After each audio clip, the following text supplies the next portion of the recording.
भव्यात्माओं, कार्तिकेयानुप्रेक्षा ग्रंथराज में निर्जरानुप्रेक्षा में ध्यान तप की चर्चा, उसमें धर्म ध्यान, और धर्म ध्यान में जो संस्थान विचयी अंतिम धर्म ध्यान है, उसके दूसरे उत्तर भेद अर्थात पदस्थ धर्म ध्यान की हम चर्चा कर रहे हैं। कल हम लोगों ने अलग अलग मंत्र बीजाक्षरों को देखा जिसके द्वारा धर्म पदस्थ धर्म ध्यान होता है। इसकी और भी हम लोग प्रैक्टिस करेंगे, एक एक पदस्थ पद को लेकर के, कभी अरहम को, कभी रम रीम को वगैरह लेकर के भी हम लोग अभ्यास जरूर करेंगे। कि तो ये जब बोधि दुर्लभ भावना आएगी तो उसमें उसकी कुछ गाथाएं हैं, उनके द्वारा करेंगे। अब यहाँ पर हम पदस्थ धर्म ध्यान का फल क्या होता है, मुख्यतः से ये जो धर्म ध्यान है ये महाव्रती मुनिराज करते हैं। तो इस पदस्थ धर्म ध्यान का फल क्या है, ये अलग तरीके से आचार्य भगवान ने यहाँ पर लिखा है। ज्ञानार्णव ग्रंथ जो है उसमें ध्यान की बहुत सुंदर चर्चा आती है, तो उस पे ये सब उसके आधार से हम ले रहे हैं। जो भव्य अरहम अथवा रम बीजाक्षर मात्र का चिंतन करता है, वह स्वर्गों में महर दिख देव होता है, महारिद्धिधारी देव। देखिए पदस्थ ध्यान का फल क्या क्या हो रहा है। किंतु इसके लिए उस प्रकार की साधना, अभ्यास और पुरुषार्थ चाहिए। जो भव्य पंच परमेष्टि के प्रथम अक्षर से उत्पन्न ओम का चिंतन, जितने भी पंच परमेष्टि के वाचक अक्षर है उनको मिक्स करके उनका एक अभेद रूप बनाएंगे तो ओम होता है। उस ओम का चिंतन अपने हृदय कमल में करता है, वह सब सुखों को पाता है। मंत्रराज ओम को शत्रु का स्तंभन करने के लिए सुवर्ण के समान पीला चिंतन करे। सुवर्ण के समान पीला, अगर ओम, इस वर्ण का अगर हम ध्यान करेंगे, ओम अक्षर, उसका वर्ण कौन सा लेना है, स्वर्ण के समान चमकता पीला। तो इसे शत्रु को स्तंभित कर सकते हैं, शत्रु के उपसर्ग को दूर कर सकते हैं। फिर कहते हैं कोई आपका द्वेष करता है तो उसको शांत करने के लिए, हमें किसी को हराना नहीं है, हम किसी को चोट नहीं पहुंचाना चाहते, किंतु स्वयं की रक्षा करना ये भी कर सकते हैं। तो अगर कोई आपका द्वेष करता है तो, और ये कोई विचार करके उस प्रकार से ध्यान नहीं किया जा रहा है, ये तो आत्म कल्याण के लिए ध्यान किया जा रहा है। और आत्म कल्याण के लिए किए जाने वाले ध्यान का फल सिर्फ पारमार्थिक नहीं होता है, उसके साथ साथ में ऐहिक भी हो ही जाता है, ये उसके साथ में आ जाता है। तो कह रहे हैं कि अगर कोई आपका द्वेष करता है तो उसे शांत करने के लिए कज्जल की तरह, जो आंखों में काजल डालते हैं, उस काजल की तरह काले ओम वर्ण का, काले वर्ण का ओम, उसका ध्यान करना चाहिए। दूसरे के क्रूर प्रभाव अर्थात वशीकरण का नाश करने के लिए, अगर कोई वशीकरण कर रहा है तो उसका नाश लाल वर्ण के ओम के चिंतन से होता है। पाप कर्म का नाश करने के लिए चंद्रमा के समान श्वेत वर्ण का चिंतन करें, मतलब श्वेत वर्ण के ओम से पाप का नाश होता है। और ये हम क्यों कर रहे हैं, अपनी आत्मा की एकाग्रता बढ़ाने के लिए कर रहे हैं। मैं फिर से कह रहा हूं, कोई भी उद्दिष्ट इस प्रकार से अपने आंखों के सामने रख करके यहां उसकी चर्चा नहीं कर रहे हैं, उसी प्रकार से कर रहे हैं। ठीक है, चलिए। 16 अक्षरों का मंत्र अर्थात अरहत सिद्धाचार्योपाध्याय सर्व साधुभ्यो नमः, ये 16 अक्षरों का जो मन है, जो ध्यानी मन को एकाग्र करके 200 बार इस मंत्र का जप करता है, वह एक उपवास के फल को प्राप्त करता है। 200 बार इसका जाप। अभी यहां पर थोड़ा सा जप की चर्चा चल रही है। अरहत सिद्ध, अब यहां पर ध्यान के साथ में जप की भी चर्चा हो रही है। अरहत सिद्ध, अरहंत साहू, इस प्रकार से ये 6 अक्षरों के मंत्र को 300 बार जपने वाला एक उपवास का फल होता है। अरहंत, इन 4 अक्षरों के मंत्र को 400 बार जपने वाले मनुष्य को एक उपवास का फल प्राप्त होता है। जैसे तत्वार सूत्र का पूरे 10 अध्याय को पढ़ने के पश्चात एक उपवास का फल, मतलब क्या है, एक उपवास से जितनी निर्जरा होती है उतनी निर्जरा इससे हो जाएगी, ये कह रहे हैं। फिर कहते हैं सिद्ध अथवा अरहम, ये दो ही अक्षरों का जाप। सिद्ध अथवा अरहम, ये 2 अक्षरों का मंत्र द्वादशांग का सारभूत है और मोक्ष को देने वाला है। इसलिए अरहम सिद्ध, अरहम सिद्ध, अरहम सिद्ध, अरहम सिद्ध, बैठते उठते सही जगह पर जहां पर भी जाओ, मुख में अरहम सिद्ध, अरहम सिद्ध, अरहम सिद्ध, अरहम सिद्ध, ऐसी आदत डालो ना कि मुख से अरहम सिद्ध, अरहम सिद्ध, अरहम सिद्ध ही चीजें निकलती रहे। फिर कहते हैं जो मुनि महाराज अ, सिर्फ अकेला इस वर्ण का 500 बार जप करता है, वो एक उपवास को फल प्राप्त करता है। फिर ओम राम रीम रूम रौम रह अस्या उषा नमः, इस मंत्र के निरंतर अभ्यास से संसार बंधन शीघ्र कट जाता है। आस्था के द्वार एक किया गया है। फिर क्या कह रहे हैं?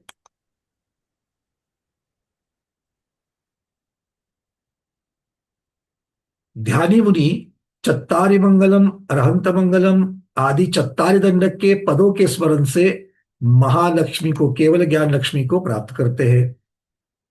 ओम अरहत सिद्ध सयोग केवली स्वाहा, ये 13 अक्षरों का मंत्र है। कौन सा है? ओम अरहत सिद्ध सयोग केवली स्वाहा। यह 13 अक्षरों का मंत्र मोक्ष महल पर चढ़ने के लिए सीढ़ियों की पंक्ति खोल देता है। ओम ह्राम ह्रीम रूम रूम रहीम रहीम रौम रह अस्याउसा सम्यक दर्शन ज्ञान चारित्र्यभ्यो रीम नमः। बहुत सारे लोगों ने पहचाना होगा ये कौन सा जाप है। ऋषिमंडल मंत्र का जाप है। जो ऋषिमंडल मंत्र को भव्य 8,000 बार जपता है, वो इस लोक परलोक में समस्त वांछित सुख को प्राप्त करता है। कितनी बार कहा है? 8,000 बार। ओम राम रीम रूम रूम रैम रैम रोम रा अस्या उषा सम्यक दर्शन ज्ञान चारित्र्यभ्यो रीम नमः। इस प्रकार से ये ऋषिमंडल का जाप है। ओम नमो अरहते केवलिने परम योगिने अनंत विशुद्ध परिणाम विस्फुरुदुरु शुक्ल ध्यानाग्नि निर्दग्ध कर्म बीजाय प्राप्तानंत चतुष्टयाय सौम्याय शांताय मंगल वरदाय अष्टादश दोषरहिताय स्वाहा। इस मंत्र से अचिंत्य फल प्राप्त होता है, जिसकी चिंतन भी नहीं कर सकते, जिसको सोच भी नहीं सकते हैं, ऐसा फल इससे प्राप्त हो सकता है। ये सारे मंत्र सर्वात सिद्धि की अध्याय 9 की जो पीडीएफ है उसमें दिया गया है। कुछ ही दिन पहले हमने चारों ग्रुप के ऊपर इस पीडीएफ को भेजा गया है, ठीक है। उसके अंतर ध्यान का जो प्रकरण है वहां पर दिया है। और जिनके पास गोमटसार जीव कांड की जो गुणस्थान प्ररूपना की जो पीडीएफ है, उसके अंदर भी ध्यान के प्रकरण के अंदर इसको दिया गया है। चलिए अब चलते हैं आगे। पदस्थ ध्यान के पश्चात आएगा रूपस्थ ध्यान। रूपस्थ ध्यान सब लोगों ने इसके पहले भी किया है, आगे भी करेंगे। आगे करने के लिए मैंने कल ही किसी को बताया था कि चूंकि हम उसको लगातार करना चाहते हैं, और इसलिए एक आध रविवार के दिन भी लेंगे, किंतु जब इसकी बात आएगी बोधि भावना में तब करेंगे। पहले हम एक रविवार को पहले आपको समोसरण के जो रचना है, जो हमने पहले पढ़ाई है आपको, समोसन की रचना तीसरे अध्याय में हमने आपको पढ़ाई है सर्वात सिद्धि के, उसके ऑडियो वीडियो जो है उसकी लिंक आपको भेजी जाएगी। एक हफ्ता भर आप उसको पढ़ेंगे, आपको एक हफ्ता दिया जाएगा। इस रविवार को आपको दी जाएगी, अगले रविवार को आप उस समोसन की रचना को समझ पाएंगे। एक हफ्ता आपको दिया जाएगा उसमें, ठीक है। आप उसको सुन लो, बहुत डिटेल्स में वो समोसन की रचना पढ़ाई गई थी, एक एक भूमि के अंदर नक्शों के साथ में पढ़ाई गई है। तो उसको देख लीजिए, उसको पढ़ लीजिए, और फिर अगले रविवार को जो है वो हम उसके ऊपर अपना रूपस्थ ध्यान भी, उसकी जो भावना है, उसका जो अभ्यास है वो एक बार करेंगे। तो समोसन का भी ध्यान करेंगे। उसके पश्चात स्वयं 3 लोक का आकार, बड़ी माता जी जो हमेशा करवाती है, और बड़ा आनंद आता है उस ध्यान से। स्वयं को 3 लोक के आकार में, जो लोग खड़े हो सकते हैं वो खड़े होकर के करेंगे, और जो लेट करके करना चाहते हैं वो लेट करके भी कर सकते हैं। किंतु 3 लोक का आकार बना करके फिर वो ध्यान चलेगा। 3 लोक में जहां जहां अकृत्रिम चैत्यालय है, वहां वहां उन उन अकृत्रिम चैत्यालयों के दर्शन हम उस ध्यान के द्वारा करने का प्रयास करेंगे। तो इस प्रकार से ये रूपस्थ ध्यान है। ये रूपस्थ ध्यान करने का प्रयास करना चाहिए, उसकी भावना भानी चाहिए, और इस प्रकार से अपनी एकाग्र शक्ति को हमें बढ़ाना चाहिए। अब आते हैं रूपातीत। रूपस्थ ध्यान में क्या है कि किसी भी आकार को लेकर के, जैसे भी कल भी बता इसकी चर्चा चली थी, अमित सागर जी महाराज ने भी इसके बारे में कहा था कि भाई आपको जो छोटी छोटी चीजों से आप शुरुआत करो। आप अपने ग्रह का चैत्यालय हो, अपने गुरु का दर्शन हो, अपने कोई आपको जो भगवान की प्रतिमा जी याद आ रही है उसको देखने का प्रयास करो। उसको देखते देखते देखते धीरे धीरे धीरे धीरे समय करो, क्योंकि इसके लिए ध्यान की सामग्री बहुत महत्वपूर्ण है। ध्यान की सामग्री मतलब वो विषय आपको अच्छी तरीके से याद होना चाहिए और फिर आपके आंखों से सामने दिखना चाहिए। क्योंकि समूह शरण की रचना को मैं आपको एक हफ्ता क्यों दे रहा हूं, जब तक उस रचना को अच्छी तरीके से नहीं समझोगे, नहीं तो मैं यहां से आपको चैत्य प्रासाद भूमि कहूंगा और आप कहीं तो तीसरी जगह पर घूमते रहोगे, वो नहीं चलेगा। तो चैत्य प्रासाद भूमि का बिल्कुल डिटेल वर्णन, खातिका भूमि का, लता भूमि का, कल्पवृक्ष भूमि का, एक एक करते करते करते करते हम लोग आगे बढ़ेंगे। और फिर श्रीमंडप भूमि में जाकर के गंधकुटी पर, तितली कट्टी पर विराजमान, सिंहासन पर अधर विराजमान उस वीतरागी चतुर्मुखी ब्रह्मा के भी दर्शन करेंगे। तो इसलिए पहले इसका अभ्यास बहुत महत्वपूर्ण है। ठीक है, चलिए अब चलते हैं रूपातीत ध्यान। किसी को पदस्थ और धर्म ध्यान के रूप और रूपस के ऊपर कोई शंका है, कोई प्रश्न है?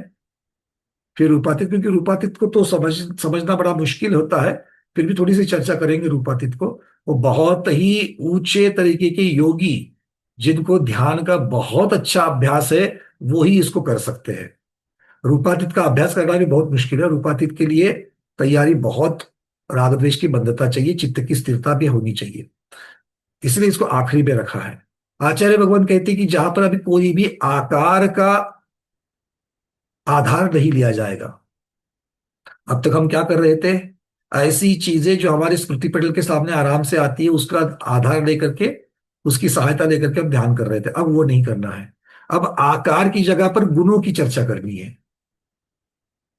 सिद्ध भगवान के गुण की चर्चा, सिद्ध भगवान के वहां पर आपको कोई सिद्ध भगवान का चेहरा नहीं दिखना चाहिए, सिद्ध भगवान का एक आकार मात्र दिखना चाहिए। और फिर उसके पश्चात सिद्ध भगवान के गुण, कौन से कर्म का नाश करके कौन कौन से गुण उपलब्ध हुए हैं, एक एक गुण की चर्चा, अवगाहन गुण क्या होता है, सूक्ष्मत्व गुण क्या होता है, इन सब की चर्चा अपने दिमाग में करनी चाहिए। इसलिए वो जो श्रुत ज्ञान का विषय है वो भी बहुत अच्छी तरीके से आपको मालूम होना चाहिए, तब जाकर के हम उसकी चिंतन कर सकते हैं। ठीक है, तो ये रूपातीत में होता है। रूपातीत में आगे चल करके आपको भगवान के गुण को एक बार आपने देख लिया, स्टेप बाय स्टेप आपको एक एक गुण की चर्चा करते करते करते करते करते थोड़ा समय हो जाए, 2-4 महीने उसमें निकल जाए, और अच्छी तरीके से उसका अभ्यास जब हो जाता है, तब भगवान के गुण के साथ में खुद के गुण को भी चेक करना है। ये उसका अगला रूपातीत का स्टेप होता है कि भगवान में ये गुण है, मुझ में ये गुण है क्या? नहीं है। अगर मुझ में ये गुण नहीं है तो क्यों नहीं है, क्या बाधा है, उसको मैं कैसे दूर करूं? इस प्रकार का चिंतन जो है वो किसी भी प्रकार के व्यक्ति का आदि का चेहरा सामने ना लाते हुए सिर्फ गुणों की चर्चा यहां पर हमको करनी है। क्लियर है? रूपातीत ध्यान समझ में आ रही है बातें? हाँ, तो पहले हम रूपस्थ ध्यान तक अभ्यासी हो जाए, और फिर जिसको मन एकाग्र करने की और गुणों की चर्चा करते करते करते करते जो कर सकते हैं, वो रूपातीत ध्यान तक पहुंच सकते हैं। किस प्रकार का चिंतन होता है रूपातीत ध्यान में, इसका एक दृष्टांत, एक नमूना आचार्य भगवान ने ज्ञानानंद ग्रंथ में दिया है। वो कहते हैं इस प्रकार का कैसे चिंतन करना चाहिए। मैं पढ़ रहा हूं यहां पर, आप सुन लीजिए उसको, आगम की भाषा है किंतु समझने के लिए समझ सकते हैं।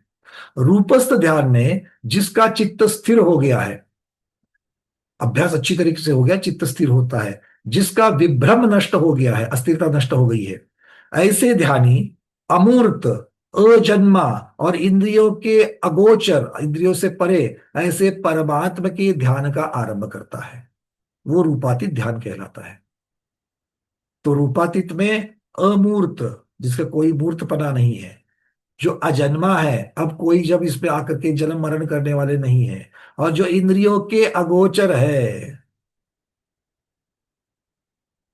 सिद्ध भगवान स्वयं इंद्रिय के अगोचर है, और ध्यान करने वाला भी अब परोक्ष ज्ञान से, परोक्ष ध्यान से आत्मा की तरफ बढ़ने वाला जो ध्यान है उसी का चिंतन यहां पर करेंगे। फिर अपनी आत्मा, दूसरी आत्माएं तथा मुक्त आत्माओं के बीच जो गुणों की अपेक्षा जो भेद है उसको दूर करके, जो ध्यानी प्रमाण और नय के द्वारा अपने आत्म तत्व को जानता है, अपने आत्म तत्व की चर्चा अपने मन में कर रहा है, आत्म तत्व मतलब जीव जीव तत्व की चर्चा कर रहा है, शुद्ध जीव तत्व की चर्चा, उसके गुण की, उसके पर्यायों की चर्चा वो करना शुरू कर देता है। क्योंकि जब भी आप गुण और पर्याय की चर्चा, जब तक आप गुण की चर्चा कर रहे हो तब तक कोई चेहरा नहीं दिखेगा। जैसे ही आप पर्याय की चर्चा करना शुरू कर लो, एक एक आकार, देव का मतलब देव जैसा कोई आकार, नारकी मतलब नारकी जैसा आकार, तिर्यज मतलब तिर्यज जैसा आकार, ये आपको दिखना शुरू हो जाएगा। इसलिए यहां पर पर्यायों से ज्यादा किसकी चर्चा है? गुण की चर्चा है। ठीक है ना? और ये गुण की चर्चा करते करते करते करते भगवान अलग अलग प्रकार से, किस प्रकार से, किन किन गुणों के धारक है, इसकी चर्चा करनी है। आकाश का आकार किंतु पौद्गलिक आकाश से रहित। हम लोगों को आकाश कहते ही अपने आंखों के सामने क्या आता है? एक नीले वर्ण का, शायद कोई बादल, या फिर ऐसे दूर तक देखा तो एक होराइजन दिखता है, एक लाइन दिखती है, वो वाला आकाश हमको दिखता है। किंतु ऐसा आकाश है क्या? नहीं है। तो ऐसे आकाश को देखना है या उसका चिंतन करना है जैसा आकाश है, आकार रहित आकाश, ये रूपातीत में हो जाएगा। फिर कहते हैं कि जिसमें से मोम निकल गया है, ऐसे मुपिका, मुपिका मतलब मोल्ड, साचा, उसके उदर में जैसे आकाश का आकार रहता है, मतलब जो एक खोखलापन जैसा रहता है, वो खोखलापन आपको दिखने चाहिए। तदाकार सिद्ध उसको देखते हुए तदाकार सिद्ध भगवान का ध्यान करना चाहिए। समस्त अवयवों से पूर्ण और समस्त लक्षणों से लक्षित तथा निर्मल दर्पण में पड़ते हुए प्रतिबिंब के समान प्रभाव वाले परमात्मा का चिंतन करे। मैं दर्पण के सामने खड़ा हूं किंतु मुझे चेहरा नहीं दिख रहा है। मैं दर्पण के सामने खड़ा हूं किंतु मुझे चेहरा नहीं दिख रहा है। तो मुझे क्या दिख रहा है? राग द्वेष रहित अनंत चतुष्टय वाली आत्मा दिखनी चाहिए। दिख रही है क्या?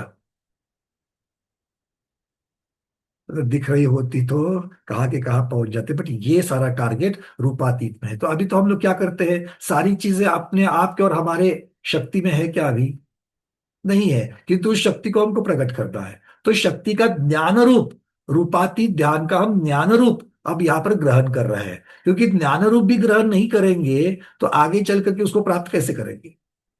जो चीज अज्ञान में है, जो जिस चीज के बारे में हमको मालूम ही नहीं है, क्या हम उसको प्राप्त करने का पुरुषार्थ कर सकते हो? चलो यहां पर जितने भी लोग बैठे हुए हैं उसमें मायबैक नाम की गाड़ी आती है। क्या नाम की गाड़ी आती है? मायबैक, MAYBA, बैक, CH, मेबैक या मायबैक कहते हैं। तो ये मायबैक गाड़ी के बारे में कितने लोग जानते हैं यहां पर?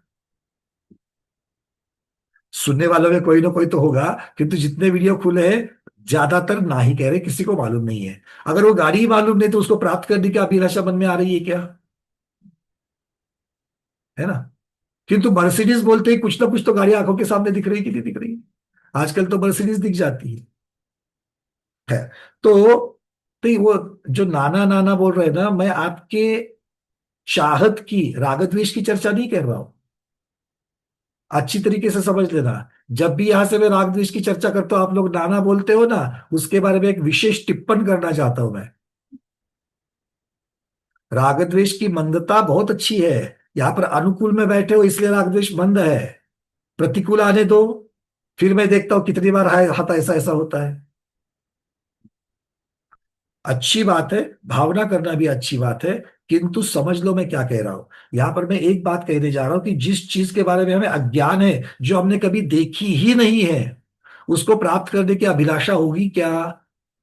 बचपन में आपने वीडियो वाला जूम चैनल, ये कभी सोचा था क्या बचपन में जब स्कूल में थे तब? तब उसके ऊपर बैठ करके स्वाध्याय करने की अभिलाषा कभी हुई क्या? जो चीज मालूम ही नहीं तो कैसे हो जाएगी? बात समझ में आ रही है?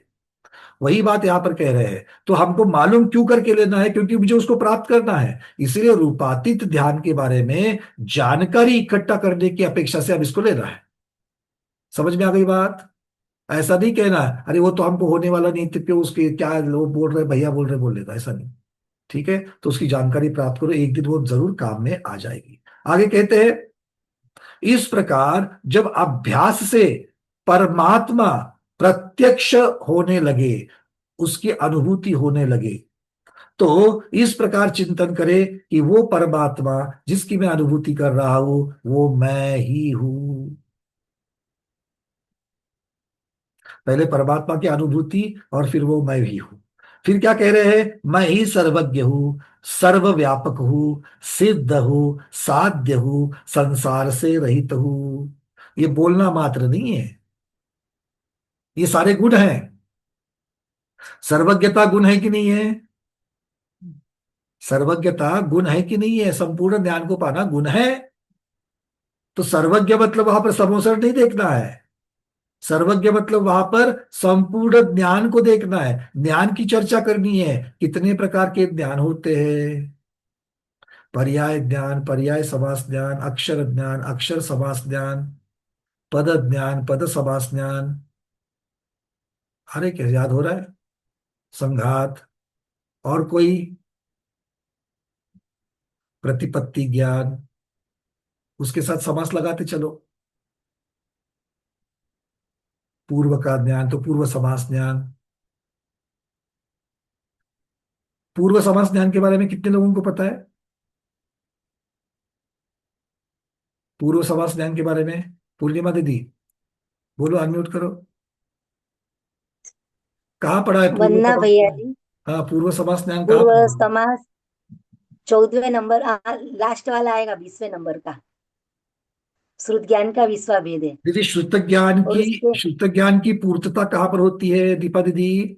श्रुत ज्ञान की पूर्तता कहाँ पर होती है? पूर्व पूर्व में ने पूर्व पूर्व ज्ञान में। अगर 14 दीपा दीदी खुल पूर्व चुका में, है, बोलिए।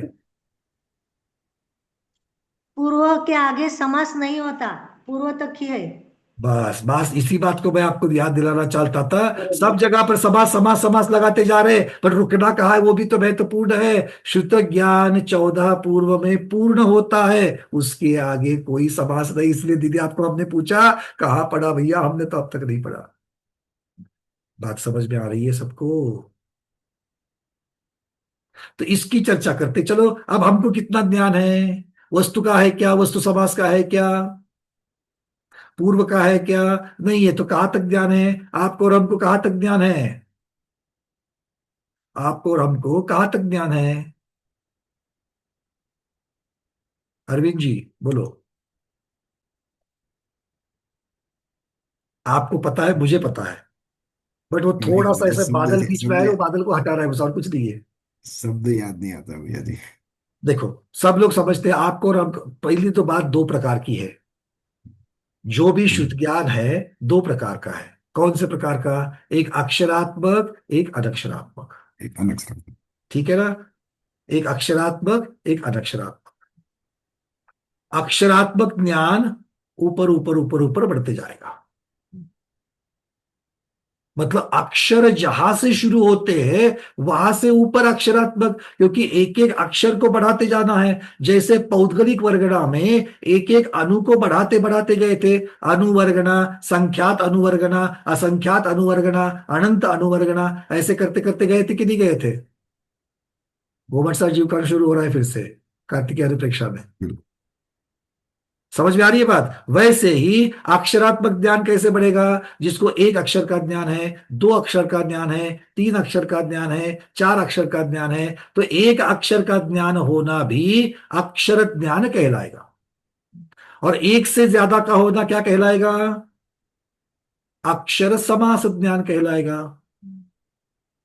अक्षर के पश्चात एक एक अक्षर बढ़ते जाएगा। अभी आपको कितने अक्षरों का ज्ञान है? अब बताओ। नहीं, कनक वाला दीदी। संख्यात बोल सकते हैं। हाँ, संख्यात अक्षरों का ज्ञान है।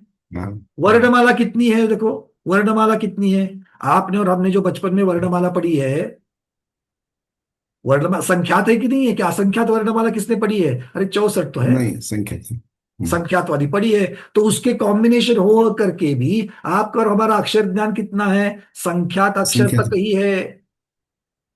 मतलब हमें अक्षर के ऊपर होने वाला जो अक्षर समास ज्ञान है वहां तक का ही ज्ञान है। वो कब हम्म, ऊपर चला जाएगा?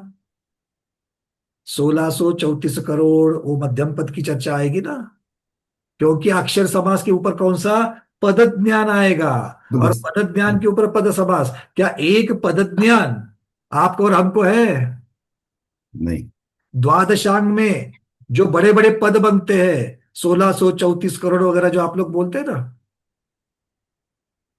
वो पद की संख्या, वो एक पद में उतने अक्षर, तो इतने अक्षर आपको और हमको पता है नहीं, मतलब आप और हम पद ज्ञान तक पहुंचे हैं क्या? नहीं पहुंचे हैं। किंतु अकेले अक्षर ज्ञान, एक अक्षर का ही ज्ञान है क्या? नहीं है। मतलब दोनों के नहीं। बीच में है, दोनों के बीच में है, मतलब अक्षर समास ज्ञान है। ठीक है, तो आपका और हमारा कौन सा है? अक्षर समास ज्ञान है। अब अक्षर भैया के जी, नीचे कौन सा है? अक्षर के नीचे दो ही होते हैं, अक्षर के नीचे पर्याय समास, और पर्याय समास के नीचे पर्याय ज्ञान। पर्याय ज्ञान सर्वजघन्य, किसी भी जीव को होने वाला कम से कम ज्ञान पर्याय ज्ञान। जिसको कोई आवरण नहीं है, उसके आवरण का फल कहां मिलता है? पर्याय समास में मिलता है।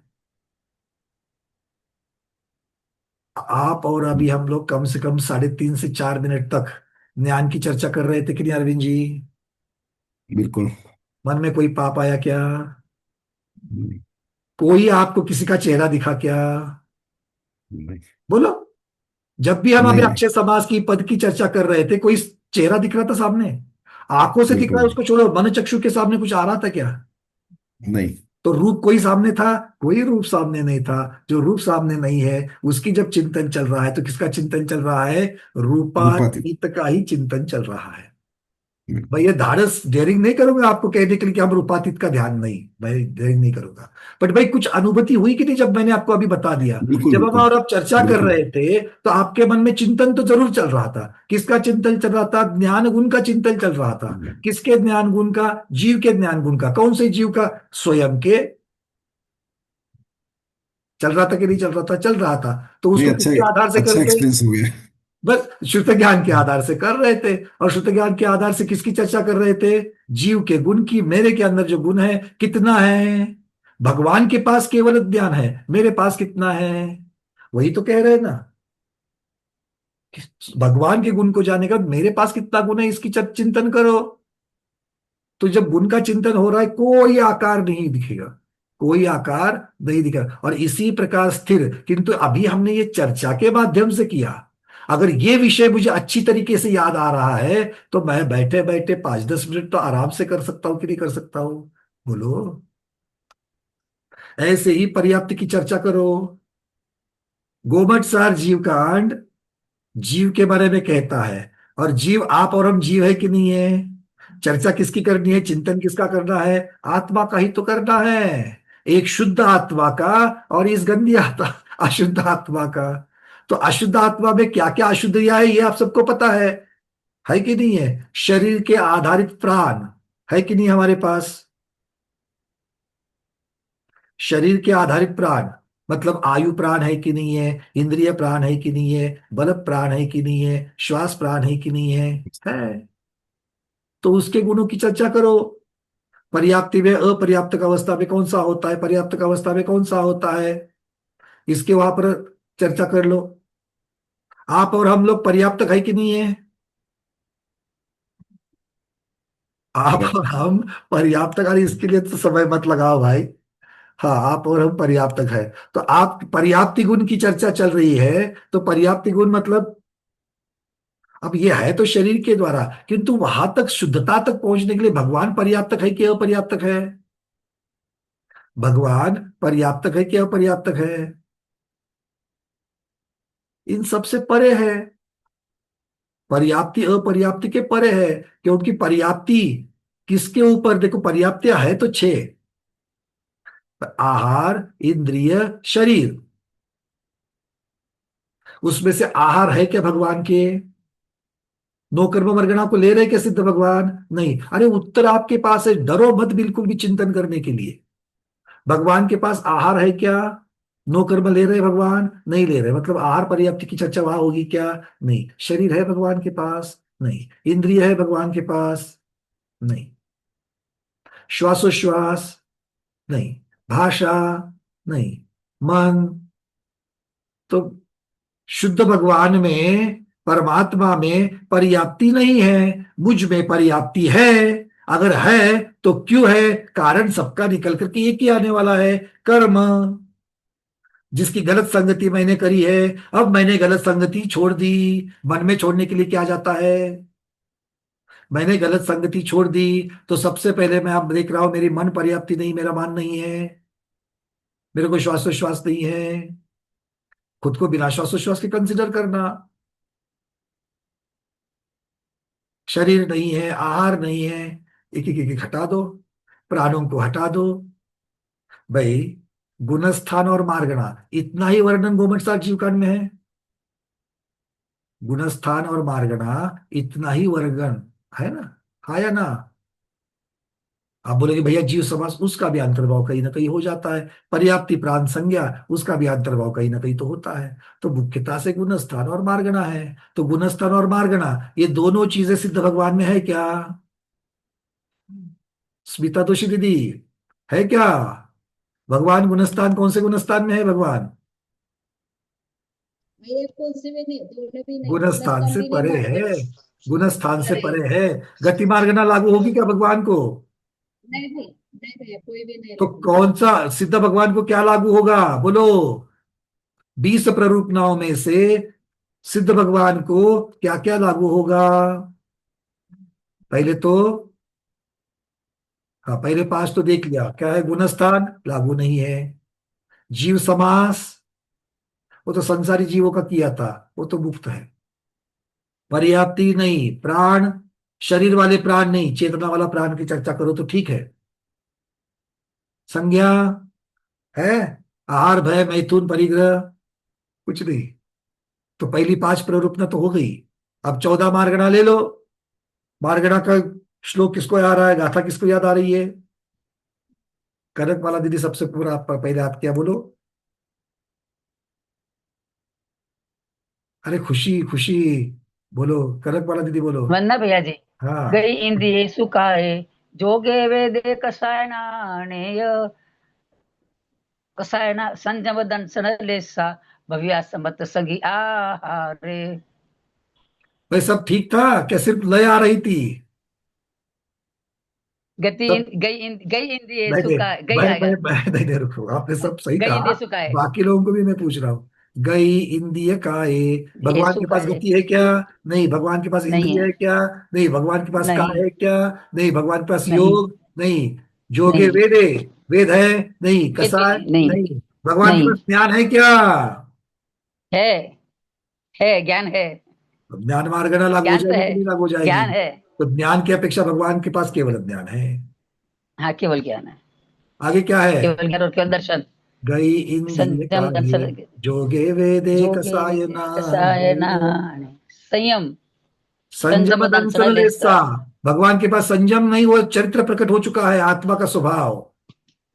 5 प्रकार का चरित्र जो वहां पर कह दिया है, 5 प्रकार का संयम, उसकी चर्चा नहीं है। वो तो गुणस्थान शरीर की अपेक्षा है। वहां पर चारित्र प्रकट हो गया, आत्मा का गुण। संयम दंसन, भगवान के पास दर्शन है।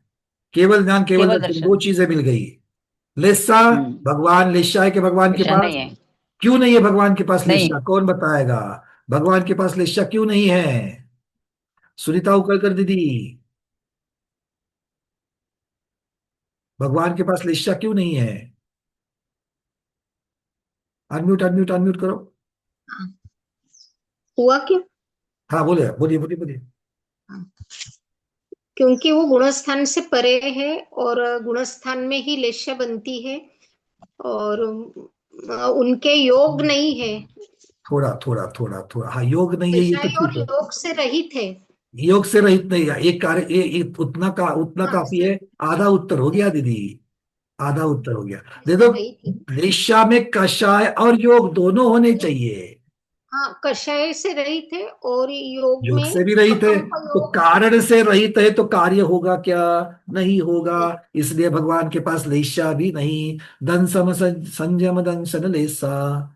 भव्या, भव्य है कि भव्य, भव्य है भगवान? भगवान भव्य है क्या भव्य है? नीना दोषी दीदी, भव्य भव्य है। अच्छा भव्य है, पक्का? हाँ, अरे, हाँ। 13वें गुणस्थान वर्ग के वाले अर्हत केवली हाँ, भगवान ही भव्य अभव्य से परे है, तो सिद्ध भगवान वापस भव्य बन जाएंगे? लेकिन वो सिद्ध भगवान है इसलिए वो भव्य है। अरे नहीं नहीं नहीं, ऐसा मत कहना। क्योंकि भव्य फिर अभव्य की चर्चा कैसे चलती है, सुन लो। भव्य अभव्य कैसे, अभव्य तो है ही नहीं है, क्योंकि जिनमें सम्यक दर्शन आदि प्रकट करने की क्षमता है वो भव्य। हाँ, तो भगवान ने तो हाँ, सम्यक दर्शन की प्रकट करने की क्षमता थी, और क्षमता उन्होंने सिद्ध भी कर ली, वो कृतकृत्य हो गए। इसलिए अब सिद्ध करने की क्षमता की चर्चा यहां पर नहीं है, इसलिए भव्य भी नहीं और अभव्य भी नहीं है। तो ये बात है। इसीलिए सिद्ध भगवान या उसके पहले 13वें 14वें गुणस्थानवर्ती केवली भगवान भी भव्य अभव्य के परे है। ठीक है। अच्छा, फिर सिद्ध सिद्ध भगवान क्या क्या है? वो भव्य भी नहीं अभव्य भी नहीं, दोनों उसके परे, क्योंकि उसकी चर्चा ही नहीं। जैसे गुणस्थान से परे, वैसे भव्य अभव्य के परे। अच्छा। ठीक है। चलिए। हाँ। अब भव्य सम्मत सम्यक दर्शन है क्या भगवान में? शाइक सम्यक्त्व है। ठीक है। शाइक सम्यक, क्योंकि चारित्र में ही सम्यक्त्व आ गया। चारित्र में ही सम्यक्त्व आ गया, मतलब ये तीसरा भी चीज हमको मिल गई। भव्या सम्मत आहारे, भगवान आहारक है क्या अनाहारक है? अनाहारक है। 14वें में ही अनाहारक हो गए तो आगे भी अनाहारक ही है। तो आहार मार्गना यहां पर संसारी जीव की अपेक्षा से कही गई है, किंतु भगवान अनाहारक है, ऐसा कह सकते हैं। ठीक है। तो ये बातें जो हो गई, अब इसके आगे एक प्ररूपना रह गई, उपयोग प्ररूपना। उपयोग प्ररूपना भगवान में दिखेगी कि नहीं दिखेगी, डॉक्टर बैना दीदी? उपयोग प्ररूपना। है ना, ज्ञान उपयोग है। ज्ञानोपयोग है, दर्शनोपयोग है क्या भगवान के पास? वो भी है। पहला कौन सा होता है भगवान के? दोनों एक साथ होते हैं ना। अच्छा, दोनों एक साथ होते हैं, बहुत बढ़िया। चल, इसके मतलब है भगवान के पास उपयोग प्रवृत्तना की अपेक्षा, क्योंकि चेतना की पर्याय है, तो भगवान में चेतना है तो उसकी पर्याय वहां दिखती है। इस अपेक्षा से उपयोग, देखो कितनी चर्चा चल रही है सारी की सारी, है ना? जितना पढ़ा है उतना दिमाग में लाएंगे तो बिना आकार के, बिना रूप के सारी चर्चा चलेगी कि नहीं चलेगी? चलेगी। किंतु होता क्या है, ये मार्गणा लगाने में, मार्गणा लगाने में गति कहते ही पर्याय आ गई, इंद्रिय कहते ही संसारी की पर्याय आ गई। ये सारी सारी सारी सारी सारी पर्याय की अपेक्षा से वर्णन होता है, तो कहीं ना कहीं तो हमको रूप दिखना चालू हो जाएगा। इसलिए मुख्यता से ज्ञान और दर्शन, ज्ञानोपयोग दर्शनोपयोग, इसकी अपेक्षा, क्योंकि ज्ञानोपयोग और दर्शनोपयोग ये भी पर्याय की अपेक्षा से है, केवल ज्ञान की ये केवल जो भगवान की परिपूर्णता है, चेतना है, उसकी अपेक्षा से है। तो जहां पर रूप नहीं है, इसलिए तो आचार्य भगवत यहां पर कह रहे हैं सर्वव्यापक हूं, सर्वभय साध्य हूं, संसार से रहित हूं। ऐसा चिंतन करने से ध्याता और ध्यान, इनके भेद से रहित परमात्मा और आत्मा, इनमें कोई भी भेद नहीं दिखता है और दोनों एक रूप हो जाते हैं। उस समय ध्यानी मुनि पृथक पने को भी दूर करके, क्योंकि ये मुनिराज कर रहे हैं इस प्रकार का चिंतन, उनको अब मुनि पर्याय भी उनको नहीं दिख रही है। तो उनको क्या दिख रहा है, स्वयं की आत्मा और परमात्मा एक ही दिख रही है। ना शरीर का विचार है, स्वगत और परगत का विचार करे तो वो रूपातीत ध्यान है। ठीक है, क्लियर है? तो इस प्रकार से ये रूपातीत धर्म ध्यान कहा जाता है। चलिए, रूपातीत धर्म ध्यान, 4 प्रकार के धर्म ध्यान हम लोगों ने देखे। किसी को और कोई इसके बारे में, ज्ञान की अपेक्षा कुछ ना कुछ तो, थोड़ी तो अनुभूति हो रही कि नहीं हो रही है कि हाँ कहाँ जाना है, क्या करना है? अरविंद जी पूछे, उसके बाद रूबी दीदी। मतलब इस स्वगत और परगत रूप, तो रूप तो बोलते ही हैं स्वगत मतलब और इस। परगत रूप को भूलना है। बराबर। तो स्वगत मतलब मेरी पर्याय मुनि महाराज की, और परगत मतलब आत्मा सिद्ध भगवान की पर्याय। इन दोनों को भूल करके मैं ही आत्मा हूं। जब मैं अकेली शुद्ध हम्म। आत्मा हो, तो मेरी आत्मा हो या फिर महावीर भगवान की हो, बाहुबली भगवान की हो, देशभूषण कुलभूषण भगवान की हो, या फिर सुदर्शन सेन भगवान की हो, सभी आत्माएं मुझे एक जैसी ही दिख रही है। क्यों? क्योंकि वहां मैं पर्याय की चर्चा ही नहीं कर रहा। उधर मेरा ध्यान ही नहीं जा रहा है। और जब इस प्रकार का ध्यान होगा, ये रूपातीत ध्यान होगा। रूपातीत ध्यान में हमें किसी भी प्रकार के रूप और आकार को आलंबन नहीं लेना है। बस ये बात यहाँ पर है। भैया जी, हम्म। वो एक कल का जो अपना अमित सागर जी महाराज जी ने जो बताया था, श्वास वाला जो बताया था अविचि मरण में, हम्म। इसका कुछ क्लियर बाद में जब भी टाइम मिले तो करना अपन को। हाँ, करेंगे, क्योंकि इसके ऊपर और भी चर्चा हुई कल रात्रि में। मेरी और आचार्य भगवान वैराग्यानंद जी महाराज की भी चर्चा हुई इसके ऊपर। कुछ उसका उन्होंने ठीक अपना है। भी मत बताया, उसमें अपना भी बता दिया जो। और राजवार्तिक श्लोक वार्तिक में क्या आया है, आविची मरण और तद्भव मरण की अपेक्षा सी है, किंतु कुछ अभी भी उसके बारे में थोड़ी सी जिज्ञासाएं बाकी है। उसके ठीक है। ऊपर चर्चा चल रही है। जब उसके ठीक है। ऊपर ठीक। एक ठोस ऐसा कुछ मिल जावे तो बात तो ओके भैया। पक्की है कि आविची मरण और तद्भव मरण इसकी अपेक्षा से वर्णन है। आविची मरण मतलब जो आपका एक एक एक एक श्वास, एक एक समय जो है उसकी अपेक्षा से निश्चय खिर करके आयु पूर्ण हो रही है, वो तो हो ही रही है। तो यहां पर चर्चा सल्लेखना की है, तो सल्लेखना आविची मरण नहीं है, तो सल्लेखना तद्भव मरण है। उसकी अपेक्षा से ये विचार किया गया है। उसकी अपेक्षा जब देखते हैं तो समझ में आता है। बट श्वासोश्वास और आयु, श्वासोश्वास और बाकी के इसकी अपेक्षा से थोड़ा सा अभी भी निर्णय होना हो रहा है। अच्छी चर्चा चल रही है। एक उपलक्षण, उपलक्षण करके भी उसको ले सकते हैं। मतलब 9 बताए तो 10वां भी है, ऐसा करते हैं। क्योंकि राजवार्तिक और श्लोक वार्तिक में आगे चल करके इसके बारे में कोई शंका समाधान नहीं मिलता है। अगर इसके अंदर कोई रहस्य छुपा है तो फिर वो रहस्य शंका पूछ करके आचार्य भगवत स्वयं उसको उजागर कर देते हैं। और ना ही उन्होंने स्वयं उसको उपलक्षण कहा है, मतलब उसकी चर्चा ही वहां पर आगे नहीं आई है। तो खैर, और भी ग्रंथ है, मरण कंडिका जैसे बहुत सारे ग्रंथ हैं, और भी चर्चा चलेगी। गुरु अपने लेवल में करेंगे, हम अपने लेवल में जहां जहां मिलेगा वो करेंगे, और वहां तक पहुंच पाएंगे। ठीक है, चलिए। और ये रूपातीत ध्यान है वो छठे गुण सांस से 13 तक गिनेंगे। देखो, आप रूपस्थ ध्यान भी उसके जो स्वामी जो कहे हैं वो सकल संयमी कहे हैं।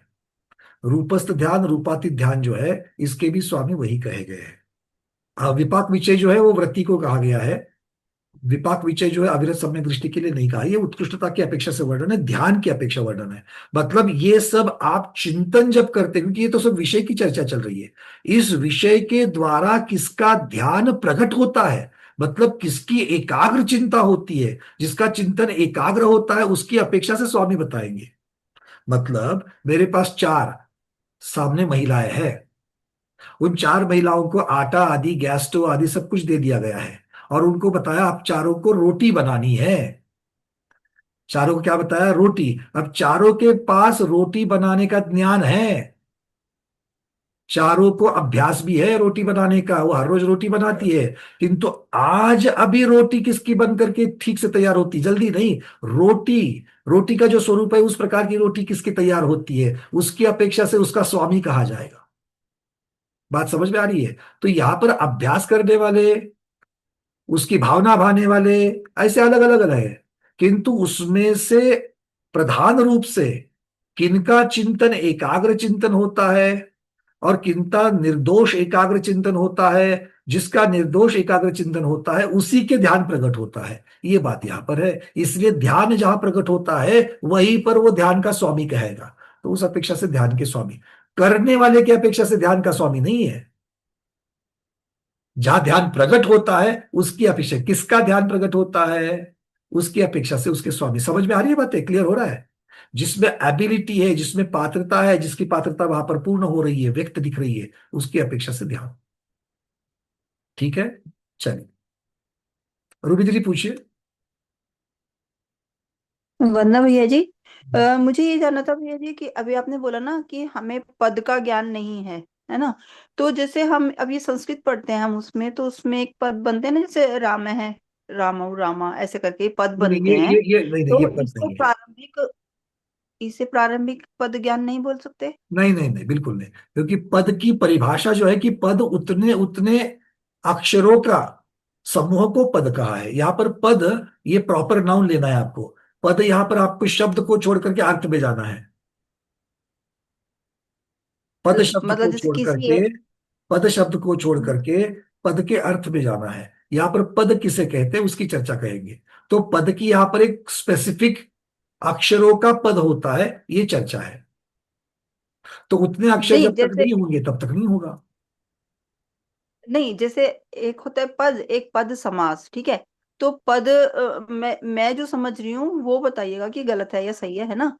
कि जैसे पद है तो पद में हमने, जैसे हमने अक्षर में करा कि हमें आता है तो हम अक्षर आता है।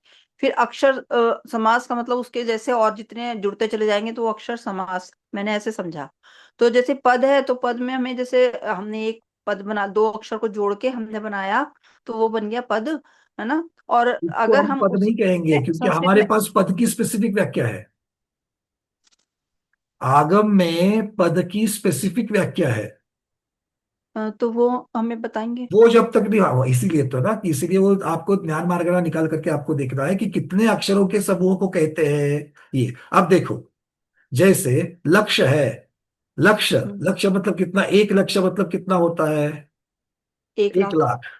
हम्म, 1 लाख। एक हाँ जी, लाख की संख्या जब पूर्ण होगी तभी आप उसको एक लक्ष्य कहोगे ना। हाँ जी, सही है। अब यहां जी, पर लक्ष्य की परिभाषा आपने कर ली। हाँ जी। अब जिस व्यक्ति को लक्ष्य शब्द का अर्थ मालूम है, वो क्या बोलेगा? ये मेरा लक्ष्य है। कोई धनुर्धर है, वो धनुर्धर के जो सामने लक्ष्य है, ये मेरा लक्ष्य है। शब्द वही आ गया, लक्ष्य। बट हम्म, वो लक्ष्य और ये लक्ष्य सेम है क्या? हम्म, अर्थ अलग है इनके। हाँ, तो आपको यहाँ पर अर्थ में जाना है। शब्द दिखने के लिए तो पद ही है। पद तो ठीक कविताओं है। में भी रहते हैं। नहीं, जैसे संस्कृत में ना, दीदी, अ, अ, ज्यादा ज्यादा मत खींचो, हम आपको वही बता रहे हैं। दोनों लक्ष्य में फर्क पता चल गया। वो मुझे समझ आया, लेकिन अभी भी यहाँ एक पर शंका रह प्रॉपर गई ना। नाउन, इसको प्रॉपर नाउन लेना है। प्रॉपर नाउन का अर्थ स्पेसिफिक होता है कि नहीं होता है? तो मतलब हम ऐसे लें, जैसे पद का मतलब चलना, वो पैर, और या पद का मतलब इस टाइप से हमें अर्थ अलग अलग करेक्ट, लेने हैं। Correct, correct, correct. सब जगह पर पद शब्द का अर्थ एक ही नहीं होगा, यहाँ पर स्पेसिफिक अर्थ है। मतलब हम्म, जब शुद्ध ज्ञान के 20 भेद किए गए, उसमें से हम्म, सबसे पहला नाम है उसका पर्याय ज्ञान। अब पर्याय ज्ञान शब्द जो है, ये प्रॉपर नाउन हो गया, ये टर्मिनोलॉजी हो हम्म, गई। तो हाँ पर्याय जी, शब्द के अलग अलग अर्थ होते हैं। यहाँ पर हाँ, पर्याय हाँ, ज्ञान, ये इतना ज्ञान, कितना ज्ञान, उसका स्वरूप बताया गया है। हम्म, फिर पर्याय ज्ञान के ऊपर जो बढ़ते जाएगा, उस समूह को नाम बता दिया पर्याय समास। अब ठीक यहां है। पर समास मतलब क्या लेना है? तो वो पर्याय के ऊपर की जितनी भी ज्ञान की अवस्था है, और अक्षर से कम, एक अक्षर से, एक अक्षर के ज्ञान से कम ज्ञान, और पर्याय ज्ञान से ऊपर का ज्ञान, ये पर्याय समास ज्ञान कहेगा। It becomes a range. ठीक है। ठीक है, तो यहां पर इस प्रकार से चलेगा, अक्षर, एक अक्षर का ज्ञान, हम्म, एक अक्षर का ज्ञान, एक एक अक्षर बढ़ते चलेंगे, एक अक्षर से ज्यादा दो हो जाएगा तो अक्षर समास कहलाएंगे उसको। कहाँ हाँ जी, तक? इतने स्पेसिफिक अक्षर होने तक उसको अक्षर समास कहेंगे। उसके बाद इसको हम पद कहेंगे। तो पद कब कहेंगे? इतने अक्षर होने के पश्चात ही पद कहेंगे, उसके पहले नहीं कहेंगे। तो यहाँ पर पद शब्द जो है अलग अलग अर्थ निकलते हैं। तो यहाँ पर अक्षर शब्द का भी अर्थ अलग है। यहाँ पर अक्षर शब्द जो है, वो भी यहाँ पर अक्षर के भी 3 भेद आगे हो जाएंगे। संस्थान हम्म, अक्षर होता है, निवृत्ति अक्षर होता है, लब्ध अक्षर होता है। तो अक्षर के भी मतलब ये, इसीलिए अब विषय में नहीं बढ़ाऊंगा यहाँ पर। तो समझना हम्म, इतना ही है, शब्द और अर्थ। यहाँ पर आपको अर्थ लेना है। ठीक है, ठीक समझे है, भैया जी। चल। हाँ जी, वंदना भैया। पूर्णिमा दीदी। भैया वो अरविंद भैया ने पूछा था, वही प्रश्न था मेरा। चलिए, कोई बात नहीं। सुनीता दीदी आपका हैंड ऊपर है, एड्रेस है। पर दीदी वहां पर नहीं, पर दीपा दीदी आपका एड्रेस निकाल दीजिए। चलिए, तो अब यहां से आगे, अगर चूंकि आपके प्रश्न यहाँ पर अब और नहीं आ रहे हैं, तो हम चलेंगे शुक्ल ध्यान की तरफ। तैयार हो शुक्ल ध्यान के लिए? सब लोग तैयार है शुक्ल ध्यान के लिए? चलिए, ज्ञान की चर्चा कर रहा हूं। किसकी चर्चा कर रहा हूं? ज्ञान की चर्चा कर रहा हूं। चलिए, तो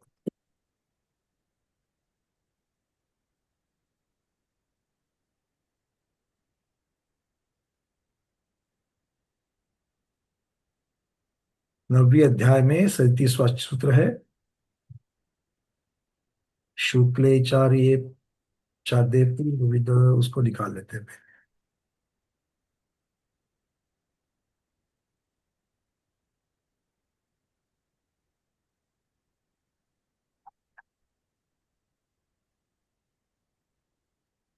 जिनके पास सर्वात सिद्धि होगी वो भी निकाले। 37 नंबर का सूत्र, 37 नंबर का। अध्याय 9।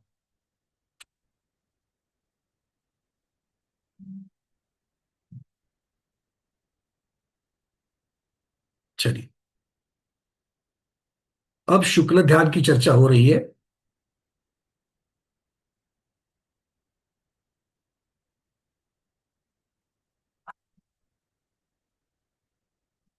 तीन ध्यान का कथन हो गया। मूल में ध्यान चार है, उसमें से तीन ध्यानों का। अब देखो, तप जो तपा जाता है उसमें से परे मोक्ष हेतु में प्रधानता किसकी है? शुक्ल ध्यान की। प्रधानता शुक्ल ध्यान की। धर्म ध्यान तो है, किंतु शुक्ल ध्यान को जो प्रधान करते हैं तब धर्म ध्यान को गौण करना है। तो शुक्ल ध्यान तप है, और तप से निर्जरा होती है। तो मोक्ष के लिए जो आवश्यक निर्जरा है, मोक्ष के लिए जो आवश्यक निर्जरा है, हम लोगों ने निर्जरा का स्वरूप अलग अलग प्रकार से देखा है ना।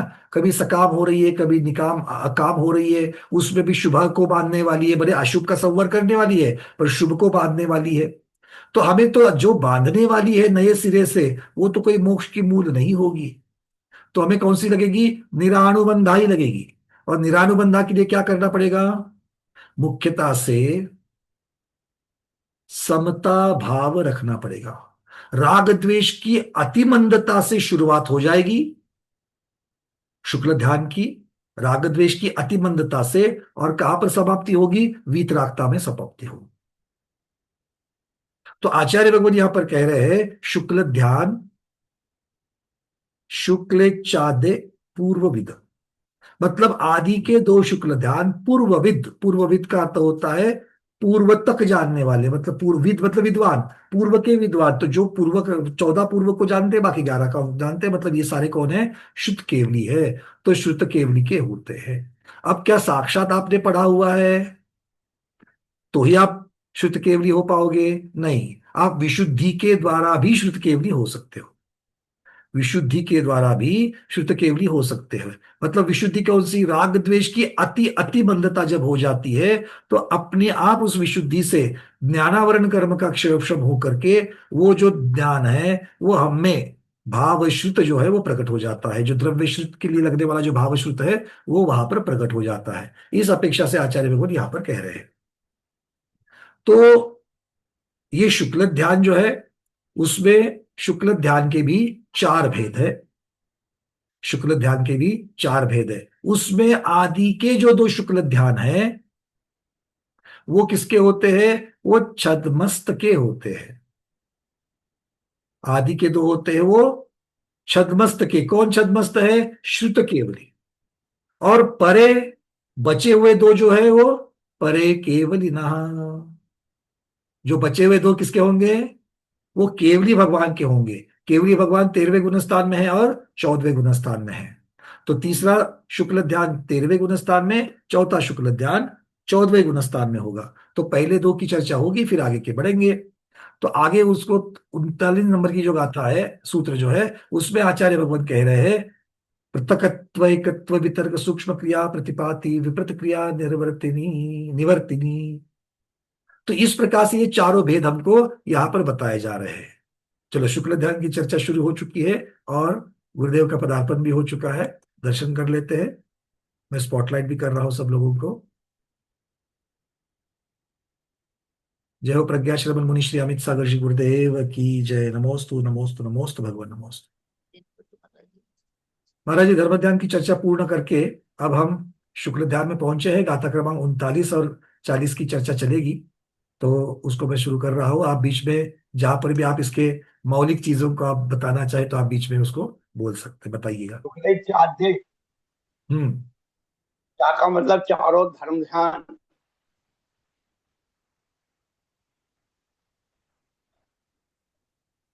सब लोग अपने अपने वीडियोस को भी जरा बंद कर लेंगे ताकि आवाज गुरुदेव की और स्पष्ट हो जाएगी। बाकी सब लोग पूर्व जो है छठवें गुरुस्थान से ही हो जाते हैं जी, शुद्ध केवली। हाँ, तो चार का मतलब है कि आदि के शुरू के चार धर्म ध्यान भी उसी के साथ लगेंगे, और जब श्रेणी में चलेंगे तो आदि के दो शुक्ल ध्यान है वो लगेंगे। जी जी जी। इसका इसका अर्थ जो है, क्या श्रेणी आरोहण करने के लिए शुक्ल ध्यान को धारण करने के लिए पूर्व का ध्यान होना ही, पूर्व का ध्यान होना ही चाहिए, ऐसा है? देखो ऐसा है जो पूर्वज होते हैं, कारगर होते हैं, और भाव श्रुत उसका महत्व है। पूर्व वेद कहाँ में आएगा? पूर्व किस में आते हैं? श्रुत के भेद में आते हैं।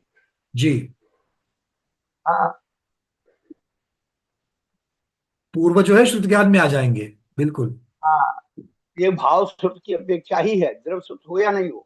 बिल्कुल बिल्कुल, इसका मतलब ये है, अभी हम लोग वही चर्चा कर रहे थे कि आपको अगर आपकी, क्योंकि आप श्रेणी कब आरोहण करेंगे? जब राग द्वेष की अतिबंधता होगी तब जाकर के श्रेणी आरोहण होंगे। और उस राग द्वेष की अतिबंधता मतलब जो आपका चारित्र वहां पर जो उत्पन्न हो रहा है, उसकी विशुद्धि इतनी है कि वो भाव श्रुत को प्रकट कर रही है। ये बात यहाँ पर महत्वपूर्ण हो जाती है। इसलिए साक्षात आपने उसका अध्ययन नहीं किया है, द्रव्य शुद्ध का अध्ययन नहीं किया है, तो भी एक द्रव्य शुद्ध के अध्ययन की जो पात्रता बनती है, वही पात्रता यहाँ पर भाव शुद्ध की अपेक्षा से भी बन जा रही है। तो यहाँ पर उन्होंने लिखा है कि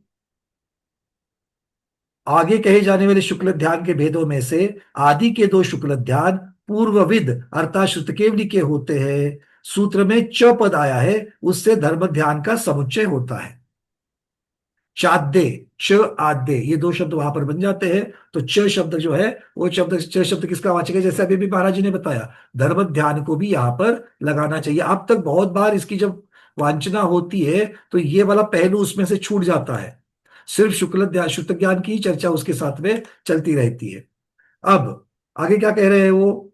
व्याख्यान से विशेष ज्ञान होता है। इस नियम के अनुसार श्रेणी चढ़ने से पूर्व धर्म ध्यान होता है और दोनों श्रेणियों में आदि के दो शुक्ल ध्यान होते हैं, ऐसा व्याख्यान करना चाहिए। अर्थ क्या हो गया कि श्रुत केवली भगवान जो है, अगर श्रुत केवली भगवान की श्रुत को जानने वाले की चर्चा अगर हम लोग करेंगे तो वो तो श्रेणी में भी होते हैं और श्रेणी के पहले भी होते हैं, क्योंकि उनका गुणस्थान छठे गुणस्थान से ऊपर है, छठा और छठे के ऊपर है। तो जब वो श्रेणी में नहीं रहेंगे तो शुद्ध ज्ञान की अपेक्षा से धर्म ध्यान में रहेंगे, और जब वो श्रेणी आरोहण करेंगे तब जाकर के वो शुक्ल ध्यान में आरूढ़ होंगे। क्योंकि क्योंकि शुक्ल ध्यान के लिए राग द्वेष की अतिमंदता चाहिए, जो छठे गुणस्थान में और सातवें गुणस्थान के स्वस्थान अवस्था में नहीं होती है। सातवें गुणस्थान के स्वस्थान में भी वहां पर मंदता है, अतिमंदता नहीं है। अतिमंदता जब तक नहीं होती है, और इस अतिमंदता के लिए भी मुनि महाराज को बहुत अच्छा पुरुषार्थ करना पड़ता है। हम लोग बार बार जो वहां पर प्रकरण जब देखते हैं श्रेणी का, गुणस्थान प्ररूपण आदि में, वहां पर लिखा है कि छठे सातवें में हजारों बार झूलते हैं। झूलते का मतलब झूला नहीं झूलते वो वहां पर। तो छठे से सातवें में जाते हैं, सातवें से छठे में आते हैं। तो छठे से सातवें में जाने का रास्ता क्या है? जब तक संज्वलन कषाय जब तक मंद नहीं होगी, छठे से सातवें में नहीं जाएंगे। सातवें मतलब स्वस्थान में नहीं जाएंगे। और स्वस्थान से नीचे छठे में क्यों उतरे? क्योंकि वो जो मंदता है वो निकल गई, इसलिए वो सातवें से छठे में आ गए।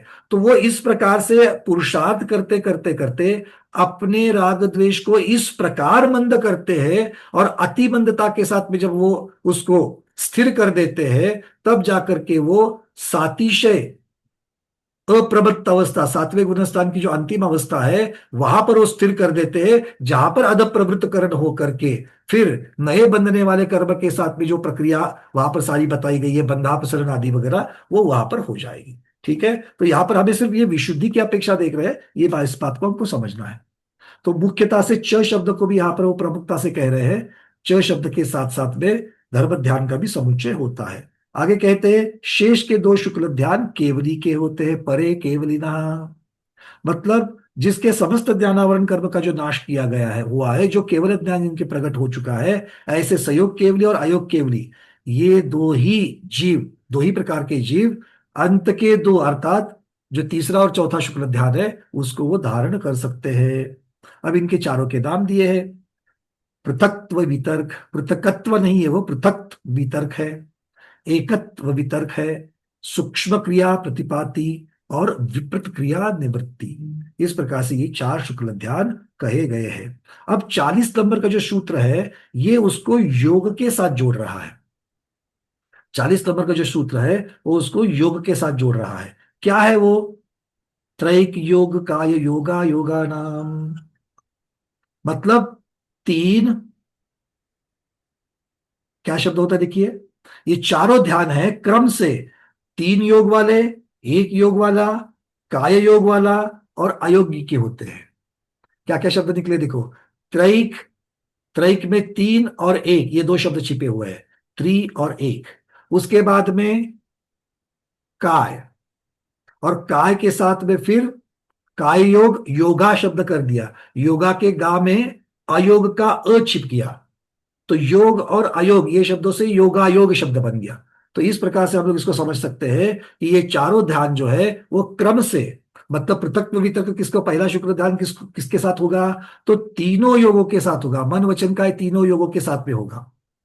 दूसरा शुक्ल ध्यान एकत्व वितर्क जो है वो एक ही योग के साथ होगा, तीनों में से कोई भी योग चलेगा किंतु एक ही योग के साथ, वहां पर योग की संक्रांति नहीं होगी, योग का संक्रमण नहीं होगा। उसके बाद जो तीसरा शुक्ल ध्यान है, जो योग निरोध के समय में केवली भगवान करते हैं, कब करते हैं, 13वें गुणस्थान के अंत में, अंतिम अंतर्मुहूर्त जब आयु बच जाती है तब जाकर के इसकी चर्चा है। वहां पर वो काय योग में स्थित होकर के कर रहे हैं, उसकी शुरुआत किस पे हो रही है, काय योग में हो रही है, और काय योग में स्थित होकर के फिर एक एक प्रकार से बादल सूक्ष्म की अपेक्षा ये प्रक्रिया आपने पिछली बार भी देखी थी कि किस क्रम से वो वहां पर योग का नाश करते हैं। और चौथा शुक्ल ध्यान कहाँ होगा, 14वें गुणस्थान में, जहां पर किसी भी प्रकार का योग नहीं होगा, मतलब अयोग अवस्था में वो चौथा शुक्ल ध्यान होगा, ये आचार्य भगवान हमको यहां पर कह रहे हैं। अब इन चार भेदों में से आदि के दो भेद के संबंध में एक विशेष ज्ञान कराने के लिए, हाँ मुनिराज महाराज जी आप कुछ कह रहे हो, बोलिए। पहला शुक्ल ध्यान पृथक वितर्क है और उसमें तीनों योग होता है जी। पृथक मतलब किसी चीज को एक दूसरे से अलग करना, क्या जी पृथक का मतलब अलग करना। जी जो कर्मोत होती है ना आरी, हाँ, उसमें तीनों योग होते हैं। अच्छा ये समझाइए। हम हम हम हम ठीक। तो मन भी है, वचन भी है, काय भी है, तीनों भी हो रहे हैं वहां पर। और एकत्व वितर्क में जो गिरल होती है, जो छेद करती है, एकत्व वितर्क एक ही जगह उसका कार्य होता है। जैसे लेजर से एक ही जगह पर खड्डा बनाया जाता है। हाँ हाँ हाँ, तो एकत्व वितर्क हो गया। तो हमने आरी से किसी लकड़ी के टुकड़े को अलग कर लिया और उपकरणों के द्वारा उसे जोड़ने के लिए उसमें छेद किया गिरल से, जी। तो यह पृथक एक सूक्ष्म क्रिया प्रतिपादी क्या है, कोई भी जो एक लकड़ी का किसी भी उपकरण को बनाने का एक हम उदाहरण लेकर के चल रहे हैं, तो फिर हमने उसको क्या किया, रंध्र से छीला, जोड़ने के बाद उसका सफाई करने के लिए छीला, जी। तो सूक्ष्म क्रिया प्रतिपादी हो गया। और छीलने के बाद फिर उसमें कुछ भी कार्य करना बाकी नहीं रहा, विपरीत क्रिया से रहित हो गया, तो विपरीत क्रिया निवृत्ति। बहुत सुंदर। अब करने के लिए कुछ नहीं रहा, तत्कृत हो रहे, इस प्रकार से हो जाएगा। मतलब एक तो पहले आपने बताया कि अलग अलग प्रकार से उसको पृथक वितर्क में उसको पहले तो लकड़ी को काटा गया, उसके बाद में उसको एक जगह पर रंध्र बनाया गया एकत्व वितर्क में, उसके बाद उसको रंधे से जैसे छीलते हैं वो छिला गया, वो सूक्ष्म क्रिया प्रतिपाती होगा, मतलब उसको सूक्ष्म क्रिया करते हुए उसको और ऑलमोस्ट उसको आकार दे दिया गया। Final touch, final touch. हाँ, और विपरीत क्रिया निवृत्ति में अब सारी चीजें हो चुकी है, तो इस प्रकार की अपेक्षा कृतकृतता की अपेक्षा से लिया है, बहुत बढ़िया।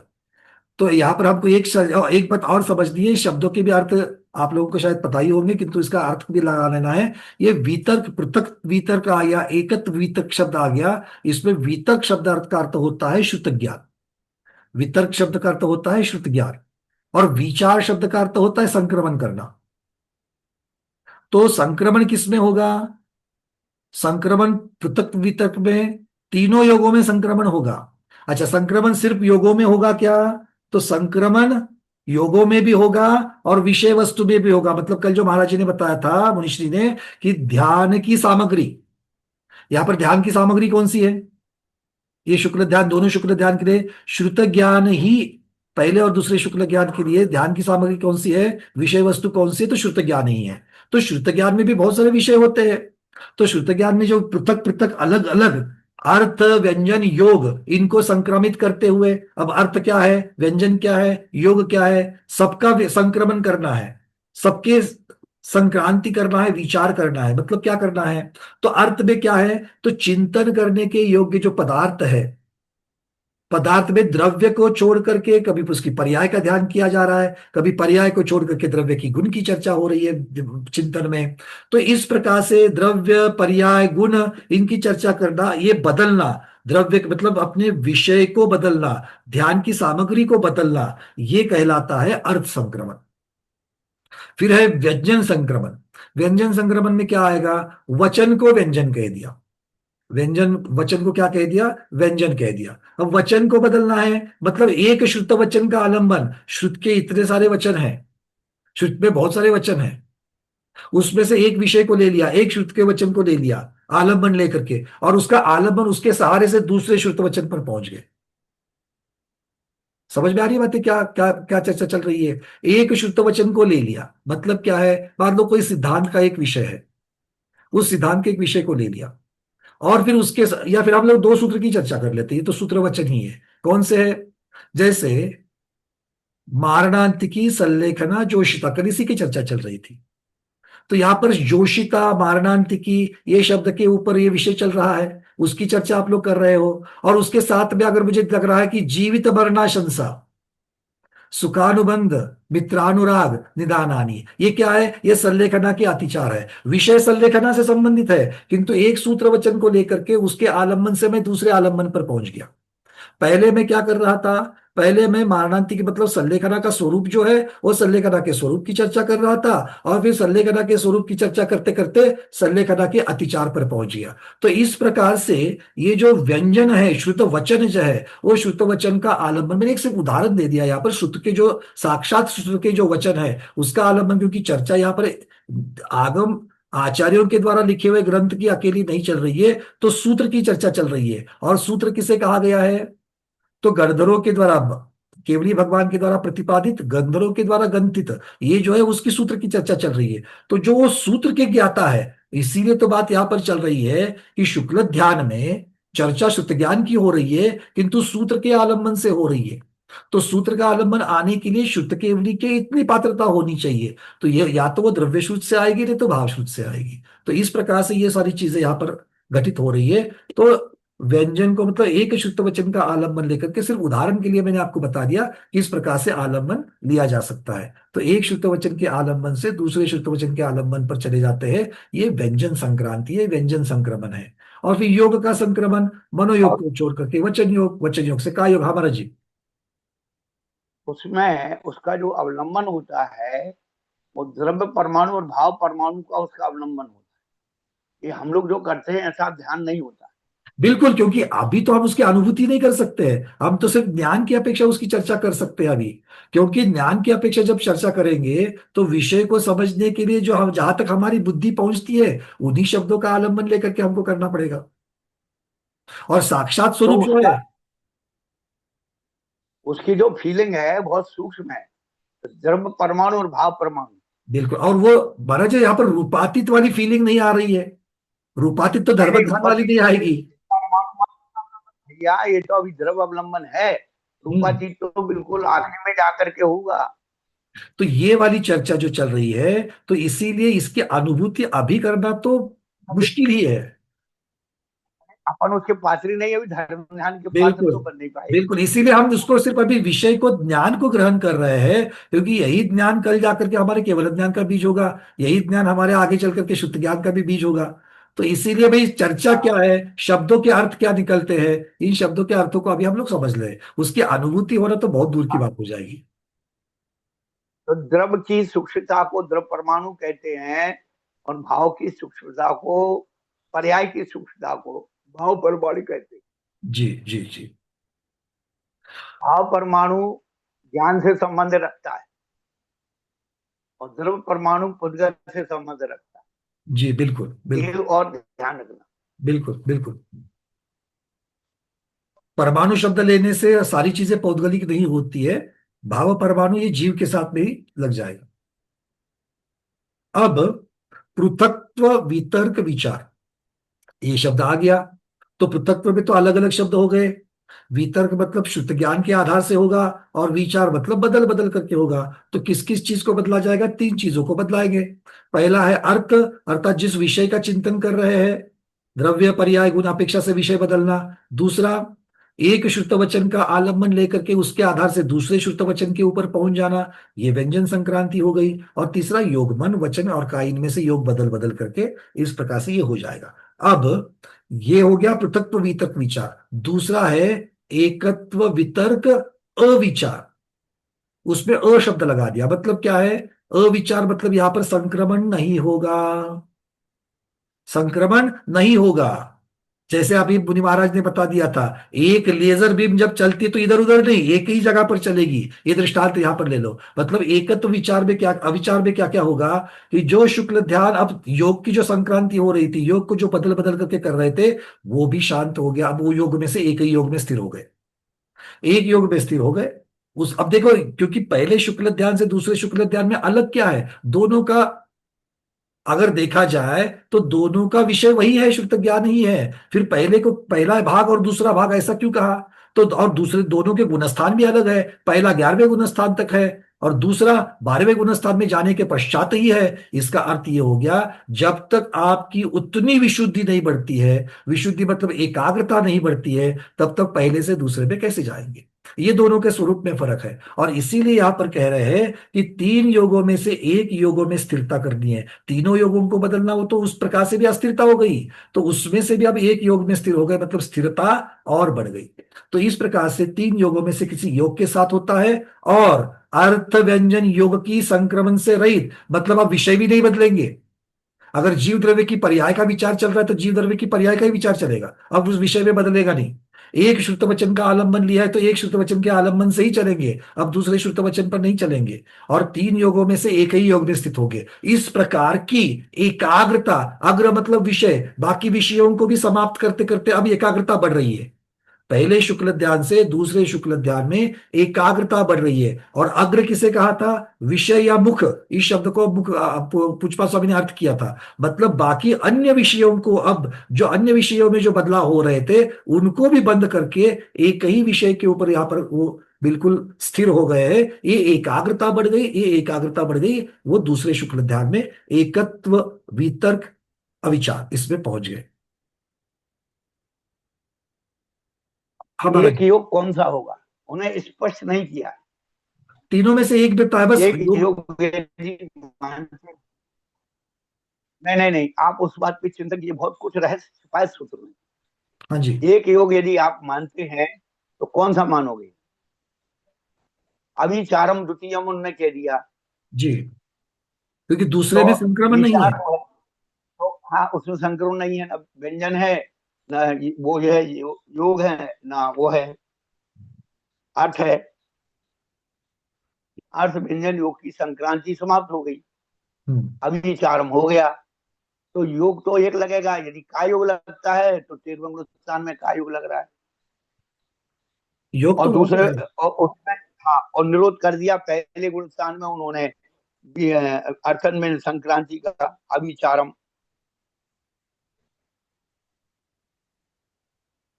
विचार का अर्थ तो उन्होंने बता दिया, अर्थ व्यंजन योग संक्रांति।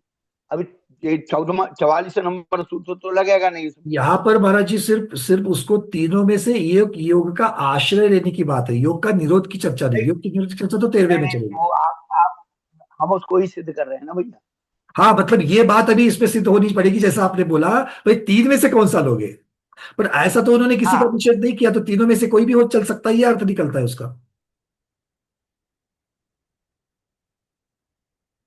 क्योंकि निषेध की बात तो यहाँ नहीं, अगर पता नहीं राजवार्तिक श्लोक अर्थ में इसको और अधिक खोला है क्या, वो हमारे सामने नहीं है। आपने आपका क्या चिंतन है गुरुदेव इस पर? हमारा चिंतन तो यही है कि जब वितर्क श्रुतम और श्रुत मनिंद्रिय से क्या वितर्क श्रुतम और श्रुत मनिंद्रिय से, यहाँ पर जो है युक्ति से लगाएंगे तो मनोयोग आएगा।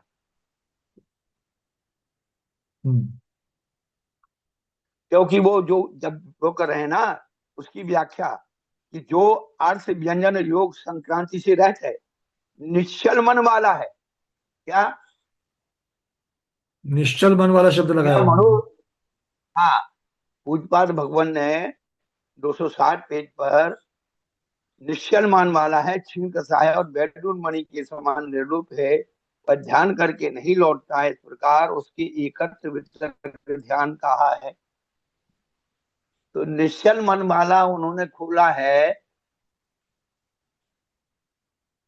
इससे मनोयोग लग रहा है। वहां मन की एकाग्रता, वचन खत्म हो गया, योग का संक्रमण खत्म हो गया, केवल एक मनोयोग वहां जहां युक्ति दृढ़ से जो चल रही है लेजर। युक्ति से ये लगता है, इसी प्रकार से निश्चल मन वाला शब्द लगाने से ये लग रहा है यहाँ। नहीं, एक एक योग यदि काय योग लगाते हैं तो डायरेक्ट हम सेरुंग स्थान में पहुंच जाएंगे। और जबकि टीका में वृत्ति में आचार्य भगवान खुद कह रहे हैं अविचित्र मनहा। गुरुदेव एक है यहाँ पर, एक बात मेरी शंका आ रही है कि भाव मन के बिना, क्योंकि अभी 12वें गुणस्थान में है तो भाव मन तो है, और संगी का चिंतन हाँ हाँ जितना भी चलता है वो बिना भाव मन के नहीं चलता। जो संगीपना जब तक है, 13वें में तो संगीपना असंगीपना निकल हाँ जाएगा, 13वें में संगी असंगीपना निकल जाएगा, बट 12वें में है तो संगीपना है। और संगी जीव जो है उनका चिंतन मन के द्वारा ही होता है, इसलिए मन के योग को यहाँ पर रोक नहीं पाएंगे। तो मन योग के साथ, मन के योग के साथ होगा, क्या ऐसा अर्थ निकलेगा? बिल्कुल वही चीज कह रहे हैं ना, निश्चित निश्चल मन वाला। हाँ, मतलब निश्चल मन वाला ये शब्द से जो आपने जो तर्क लगाया है, किंतु उसको क्या इस प्रकार की उसको सहायता करने के लिए, उसको सपोर्ट करने के लिए क्या हम इस चीज का आधार ले सकते हैं? जैसे मन परे ज्ञान में मन का अवलंबन उपचार मात्र का है, इसी प्रकार यहाँ पर निश्चल मन वाला एक लगेगा, मनोयोग लगेगा, वचन योग काय योग की क्रिया जो उसमें चल रही थी ना प्रत्यक्ष वितर्क में, वो यहाँ खत्म हो गई। उसकी तो एकाग्र ही है कि इधर उधर नहीं चला जाए। तो गुरुदेव मुझे एक यहाँ पर जिज्ञासा हो रही है कि जब पहले वाले शुक्ल ध्यान में योग की संक्रांति थी, मतलब योग बदला जा रहा था, तो जब वचन योग चल रहा है या काय योग के द्वारा जो चिंतन चल रहा था वहां पर, तो क्या वहां पर मनोयोग नहीं लग रहा था? नहीं था, किंतु प्रधान रूप इधर से उधर वो, नहीं चली जाए करो। प्रधान रूप से, क्योंकि वहां पर भी तो संगीपना है, तो चिंतन तो बिना भाव मन के कैसे होगा? वहां परिवर्तन हो रहा था ना काय में और वचन में। हाँ, मतलब काय काय योग और वचन योग जब वहां पर चल रहे हैं तो भी मन की सहायता हाँ, से ही तो चिंतन होगा। वो तो ठीक है, लेकिन अब यहाँ एक ही योग बचा है ना। अब वो तीन में से कौन सा योग आप नहीं नहीं, बताओगे? गुरुदेव गुरुदेव दूसरे वाली की तो बात समझ में आ रही है, मतलब वहां पर क्लियर होता है, क्योंकि रहना तो वहां पर एक में रहेंगे तो भाई वहां पर पूर्तता हो रही है। बट जहां पर पहले वाले में जब वो बदल रहे हैं, जब बदला जा सकता है, तो जब, क्योंकि दूसरे वाले में वचन और काय योग आ ही नहीं रहा है, इसलिए मन योग की तो पूर्तता तो हम लोग समझ में आती है कि भैया चिंतन उसी से हो रहा है। बट पहले वाले में चिंतन किसके आधार पर हो रहा है जब वो वचन योग और काय योग से कर रहा है? क्योंकि वचन और काय योग के द्वारा भी तो कर सकते हैं। का शुद्ध ज्ञान तो वहां हो रहा है ना। मतलब वहां पर मनोयोग के साथ वचन और काय योग होगा, ऐसा हो सकता है? हाँ हाँ, यही यही है। मतलब मनोयोग तो रहेगा ही रहेगा, फिर वचन योग और काय योग इनको भी बदल बदल करके वो कर रहे हैं, ये अर्थ यहाँ पर निकलेगा। ना आपका आवाज नहीं आया। बतख का स्वामी तीन योग वाला है। पृथक वितर्क का स्वामी तो 8वें से 11वें तक। तीनों योग वाला है वो। हाँ, तीनों बिल्कुल, उसके तीनों, वो तीनों बदल बदल करके ही करेगा, बिल्कुल तीनों बदल बदल के करेगा। तो इसका मतलब है कि मनोयोग तो रहेगा ही रहेगा, किंतु उसके साथ में या तो वचन योग या तो काय योग, या तो वचन योग या तो काय योग, इस प्रकार से बदलाव होगा, इस प्रकार से कह सकते हैं क्या? देखो, एक समय में एक योग होना ये बात ठीक है, वो तो बहुत बड़ी सूक्ष्मता वाली बात हो गई। एक समय में एक योग होगा, वो तो सूक्ष्मता वाली बात हो ही गई। किंतु यहां पर संगी जीव बिना भाव मन के, बिना मन के चिंतन नहीं होता है, इस चीज को पहले इसमें पहले शुक्ल ध्यान में देखने के लिए उसके साथ वचन योग या काय योग हो रहा है, इस प्रकार से देखना पड़ेगा। मतलब वचन योग को जो प्रधान कर रहे हो तो बाकी को वो गौण कर रहे हैं, इस अपेक्षा से यहाँ पर हमको देखना पड़ेगा। क्योंकि यहाँ पर चर्चा चलेगी योग के मतलब परिस्पंदन किसकी अपेक्षा से हो रहा है, उसको योग कहेंगे। तो परिस्पंदन मनोयोग का ही दूसरे शुक्ल ध्यान में मनोयोग की प्रधानता है। हाँ हाँ, माता जी कुछ कह रही है, बोलिए माता जी। 3 योग जो होते हैं पहले शुक्ल ध्यान के, वो क्या क्या करते हैं 3 योग में? अरे अम्मा, करोड़ से पृथक्त्व करते हैं। नहीं, चिंतन माता जी नहीं, वहां पर शुद्ध ज्ञान का ही चिंतन चल रहा है। जैसे आप और हम धर्म ध्यान में चिंतन कर रहे हैं, काम कर रहा है। किंतु वहां पर एकाग्रता हो रही, विषय तो शुद्ध ज्ञान का ही है। धर्म ध्यान में आप और हम अभी जो कर रहे हैं चिंतन, वो भी शुद्ध ज्ञान का ही कर रहे हैं, वो भी शुद्ध ज्ञान का ही कर रहे हैं। किंतु धर्म ध्यान में और उसमें फर्क क्या है, तो यहाँ पर अभी भी सराग अवस्था, राग द्वेष अभी भी यहाँ पर हम लोगों ने सिर्फ बंद किए हैं, और वहां पर अतिमंदता के साथ और एकाग्रता के साथ हो रहा है, वहां पर समता के साथ हो रहा है। इसमें धर्म ध्यान और शुक्ल ध्यान में यह फर्क होगा। नहीं तो एकाग्र चिंता ये स्वरूप तो दोनों जगह होना है। नहीं बोलते हैं मन मन को छोड़कर वचन में आते हैं, वचन को छोड़कर काय में आते हैं। नहीं, ये इसी बात के ऊपर मैं कटाक्ष कर रहा हूं कि ये प्रधान वचन हो गए। मन को छोड़ दो मतलब बिना मन को छोड़े चिंतन कैसे होगा संगी जीव का? वो तो केवली अवस्था में होगा, छद्मस्त अवस्था में कैसे होगा? महाराज जी बताइए, वो कैसे होगा?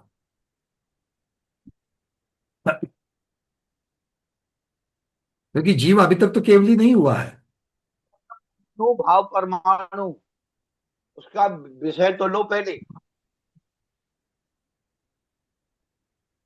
उसका स्वामी लो।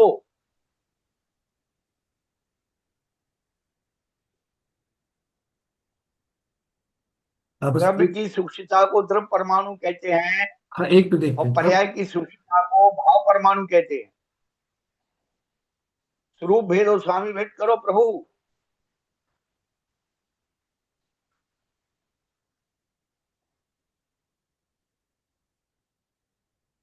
शास्त्री जी आए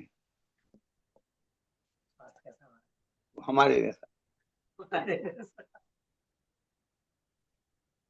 दर्शन करने की भावना थी, एक छोटा सा ध्यान कराने आए थे।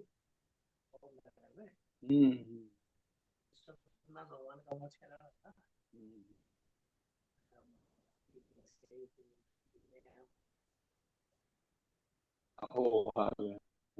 अरे महाराज जी, आप क्या हुआ कि हमारे आगे। नमस्ते महाराज जी।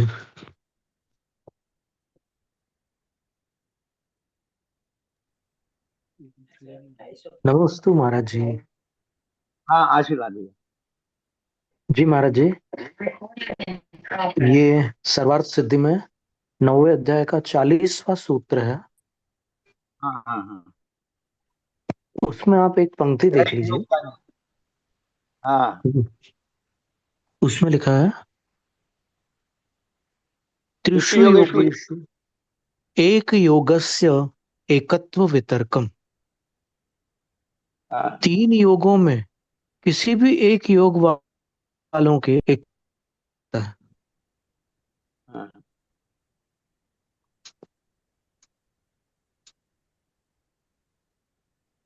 फिर काय योग वाले के सूक्ष्म प्रतिपादी, अजी एक योग आ गया, मंडलों ने काय योग लगा दिया। हाँ, एक योग में उन्होंने तीनों में से कोई भी एक योग लेना है, ऐसा वो लिखा है। हाँ, नहीं आपने पहले यहाँ भी बताया था, हम ऐसा नहीं कह रहे हैं, पर मनोयोग होगा क्योंकि दूसरे शुक्ल ध्यान जो है सवितर्क है और अविचार है। तो सुर्त जो है, सुर्त मनेन्द्रिय से और मन का विषय सुर्त है।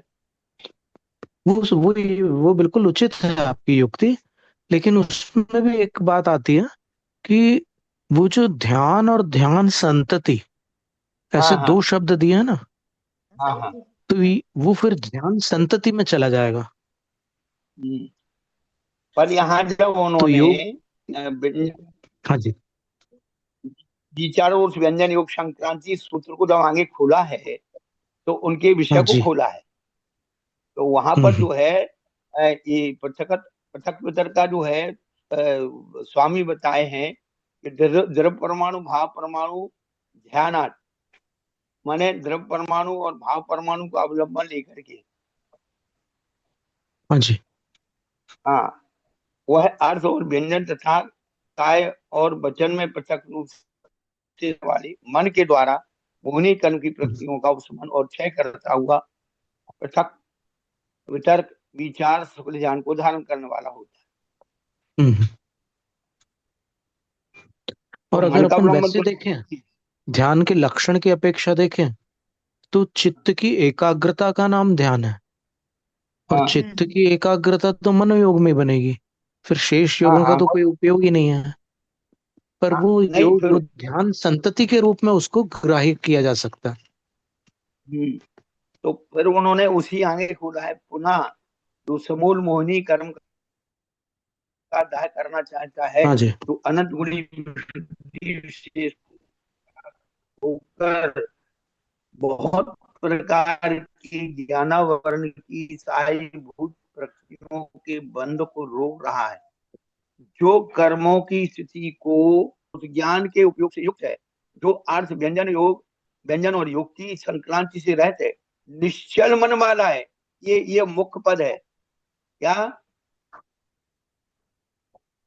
निश्चल निश्चल मन में वाला है। महाराज जी इसमें दोनों नए लग सकते हैं, एवं भूत नए भी लग सकता है और संग्रह नए भी लग सकता है। वो तो आपकी बात हम स्वीकार कर रहे हैं, जी लेकिन महाराज, जहाँ एक योग की मुख्यता है, तो वहां पर मनोयोग को मानने में कोई बाधा नहीं है। नहीं बाधा तो बिल्कुल हम कह ही नहीं रहा है, बस हम ये कह रहे थे कि वहां लिखा था कि तीन में से कोई भी एक योग हो सकता है एकत्व वितर्क में। ये स्वयं पर पूज्यपाद ये आचार्य केवल महाराज ने लिखा है। नहीं, वो तो पूजपाद ने तो ये भी लिखा है। हाँ जी, दोनों ही लिखी बातें, तो वो दोनों बातों को घटित करने के लिए विवक्षा लगा लेंगे, हाँ एक ध्यान ले लेंगे, एक ध्यान संतति ले लेंगे, कोई आपत्ति नहीं है। हाँ, तो हमारा तो थोड़ा सा ये चिंतन है कि यहाँ पर मुख्यता है मनोयोग की, मुख्यता मुख्यता तो मनोयोग की सर्वत्र रहेगी। नहीं, विचार और व्यंजन योग संक्रांति, हाँ जी, तो वहां पर जो है, जो विचार हाँ जो रहित है ना, विचार है विचार वो मन संबंधी है, ये आप कह रहे हैं, ठीक बात है।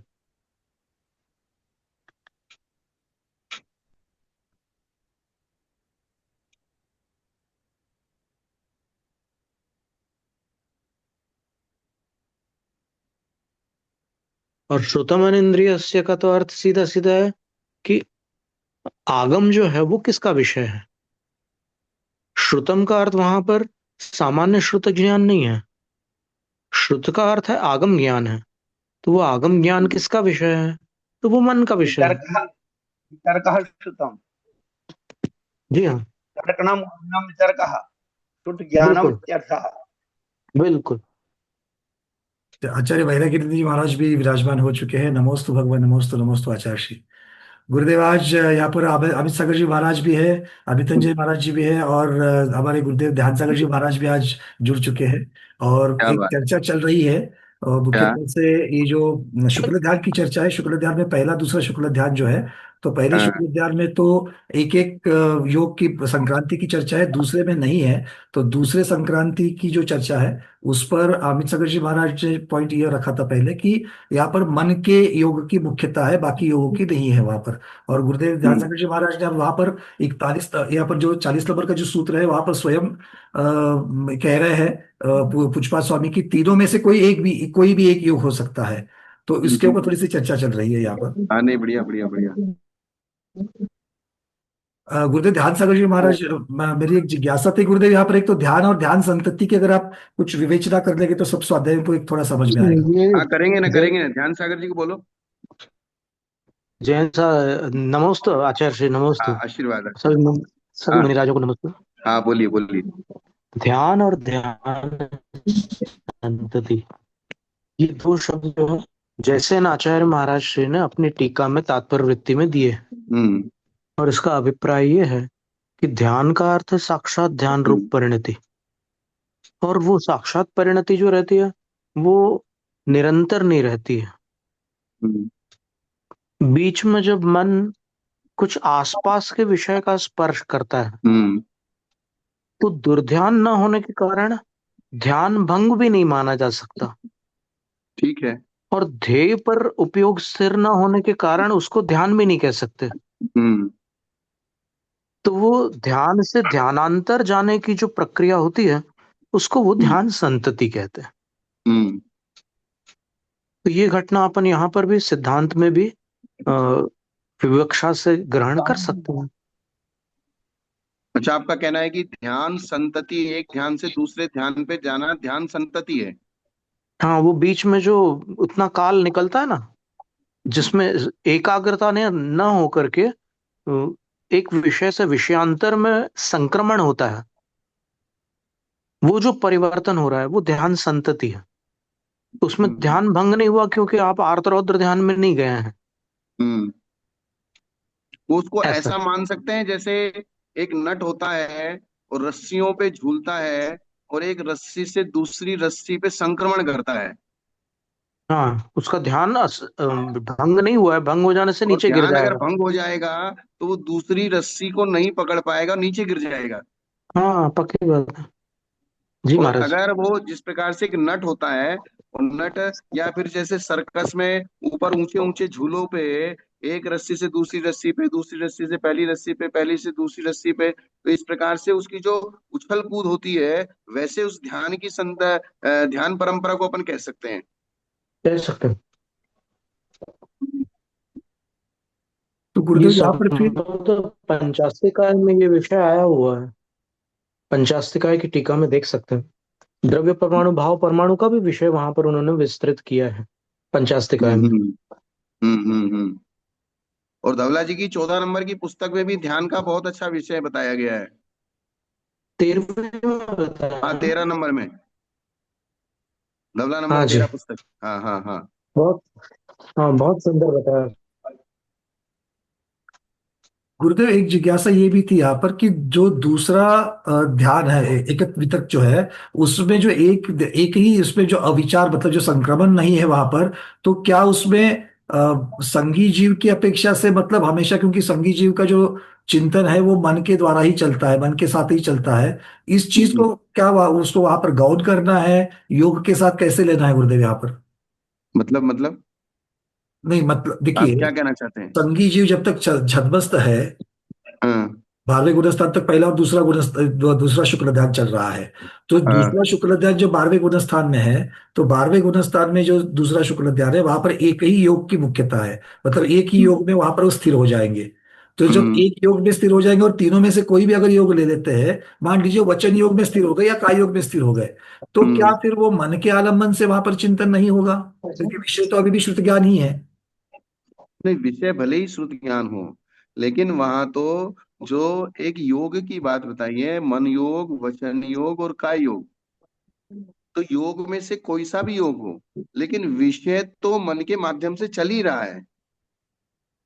तो एक योग में स्थित होने के बाद क्या बाकी के योग, क्योंकि देखिए योग तो तभी होगा जब मन का आलंबन लिया जाएगा, जब मैं वचन या काय का आलंबन ले रहा हूं तो भी मन से विचारना थोड़ी उस एक पर्टिकुलर क्षण के लिए, अगर एक क्षण के लिए छूट भी जाता है, क्योंकि वो टाइम बहुत शॉर्ट है, बहुत हाँ थोड़ा मतलब इसका टाइम है वो।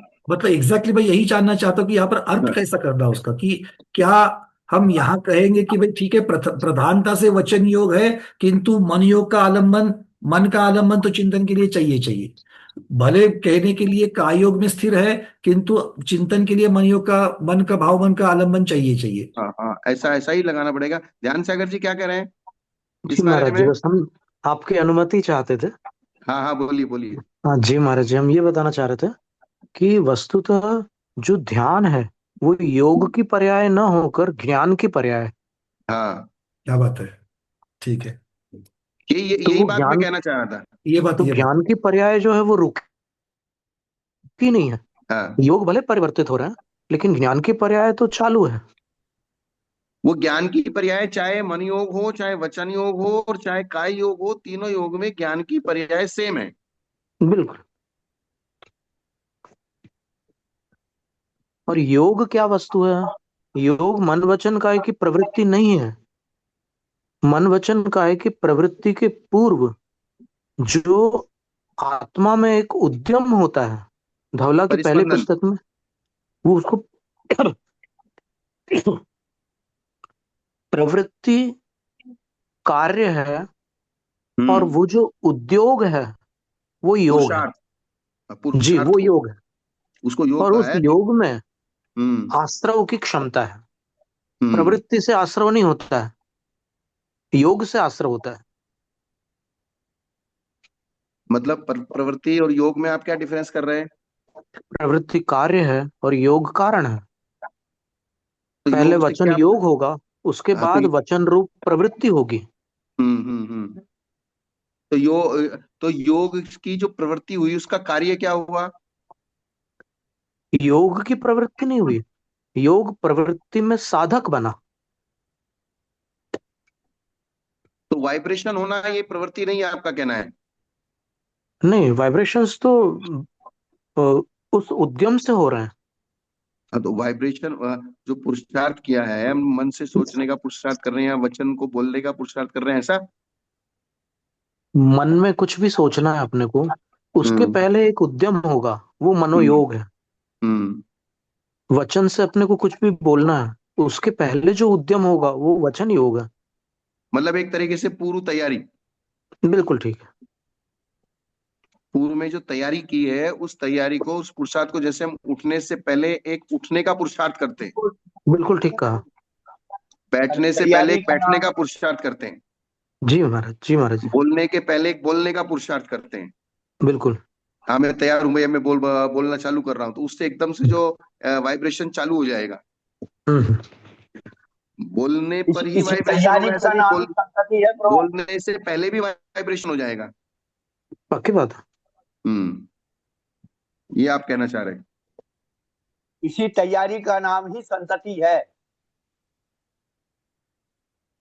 धर्म ध्यान ना हो करके धर्म संतति जो है प्रक्रिया पहले होती है।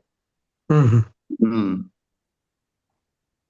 तो ठीक एक है। धर्म संतति, धर्म ध्यान संतति यानी संस्कार डालना, उसे पैदा करना। संतति का अर्थ है संतान। तो उसका जो है पहले जब उत्पन्न करेंगे तब उसकी कमाई खाएंगे। बीज बोएंगे तब उसकी कमाई होगी, फसल आएगी। आचार्य गुरुदेव हमेशा यही कहते थे हमारे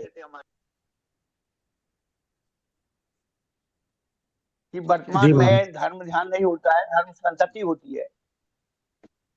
अच्छा अच्छा। और क्या पंकज जी? ध्यान सागर जी महाराज का वीडियो नहीं खुला, गुरुदेव दर्शन नहीं हो पाया आज।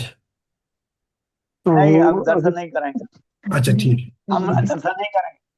हाँ, हमने उनको बोल दिया था सवेरे कि आप जो है केवल उस पर रहेंगे, आईडियो पर, वीडियो पर नहीं आए।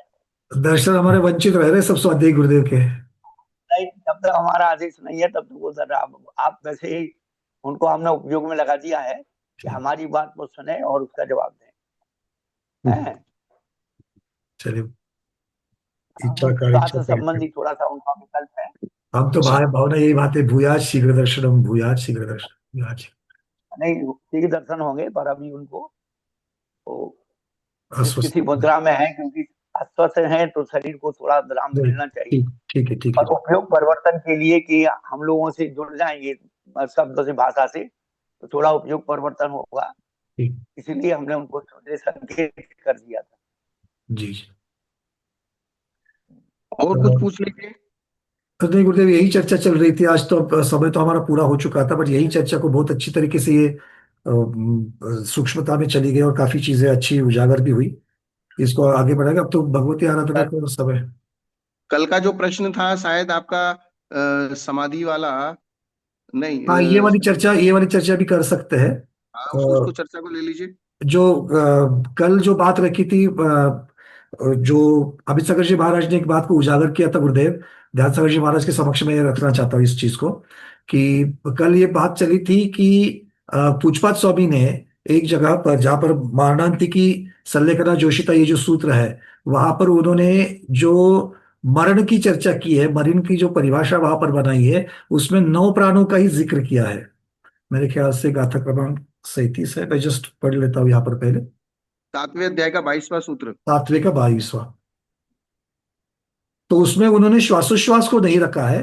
तो श्वासोश्वास को नहीं रखने का कारण क्या है, ये मुख्य प्रश्न है वहां पर। हाँ क्योंकि आगे राजवार्तिक में और श्लोक वार्तिक में हाँ, कल राजवार्तिक जी में भी नहीं लिया है और श्लोक वार्तिक जी में भी नहीं लिया है, और पूज्यपाद स्वामी ने भी नहीं लिया है। नो ही प्राण रखे, और श्वासोच्छ्वास की चर्चा नहीं की। क्योंकि अगर उसमें रहस्य है तो शंका समाधान के द्वारा रहस्य होना चाहिए था। उपलक्षण है तो उपलक्षण की चर्चा कुछ ना कुछ तो आगे आनी चाहिए थी। बट ऐसा दोनों भी नहीं हुआ है, तो अर्थ क्या करना है उसका। एक मिनट, मैं यहाँ से बस वो सूत्र निकाल रहा हूँ और गुरुदेव को फिर से पूछूंगा।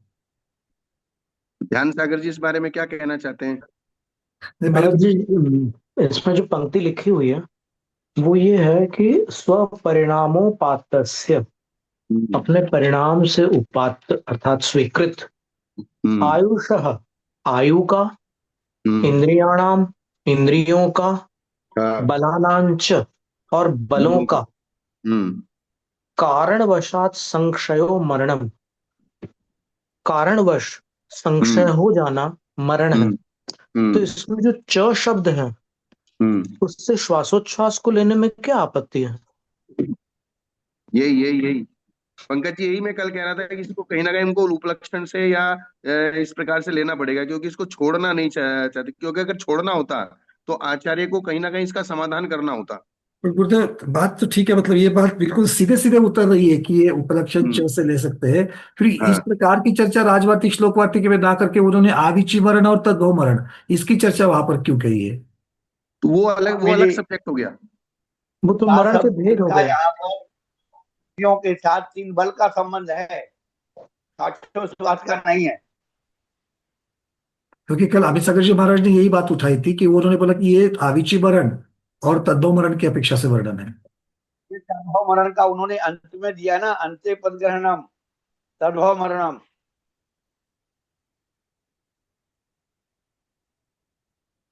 नहीं तो हमको तो इस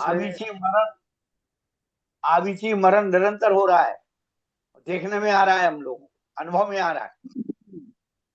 तो उससे श्वासोच्छ्वास का क्या लेना देना है?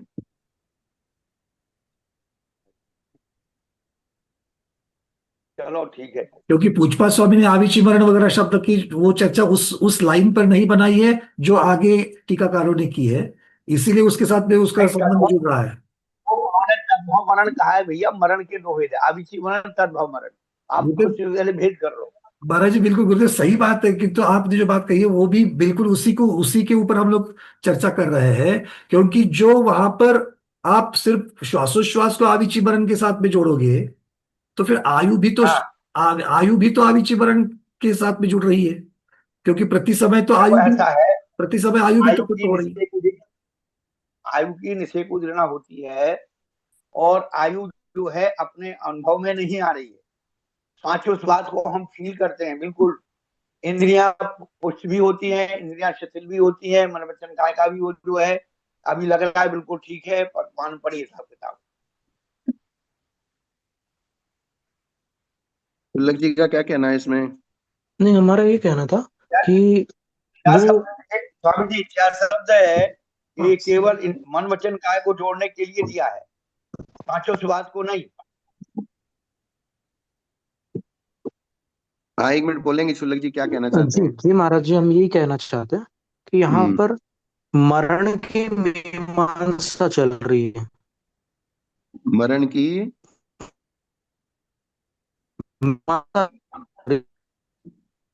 मीमांसा कह रहे हैं। आवाज डिस्टर्ब हो रही है, आवाज नहीं आ रही है। लक्ष्य की आवाज थोड़ी कट रही है।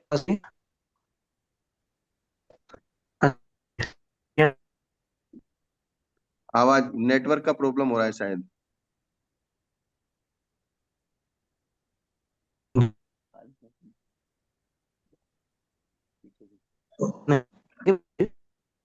नेटवर्क प्रॉब्लम हो रहा है, आवाज नहीं आ रही है।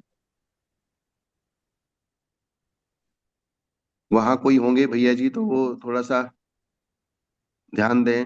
जयप्रदा दीदी है क्या वहां पर गुरुदेव के यहाँ पर? नहीं शायद मैं बोलता हूँ भैया।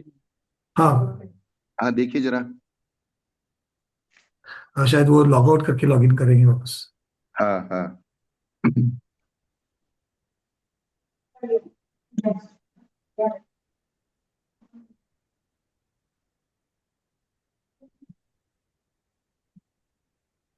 हाँ, 1 मिनट में जयप्रदा दीदी आपको ये दे रहा हूँ। हाँ जयप्रदा दीदी 1 मिनट।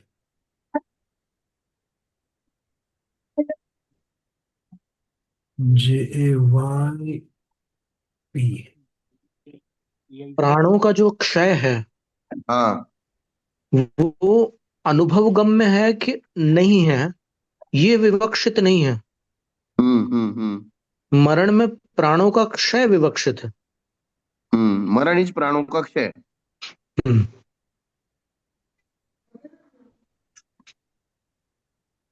फिर आगे।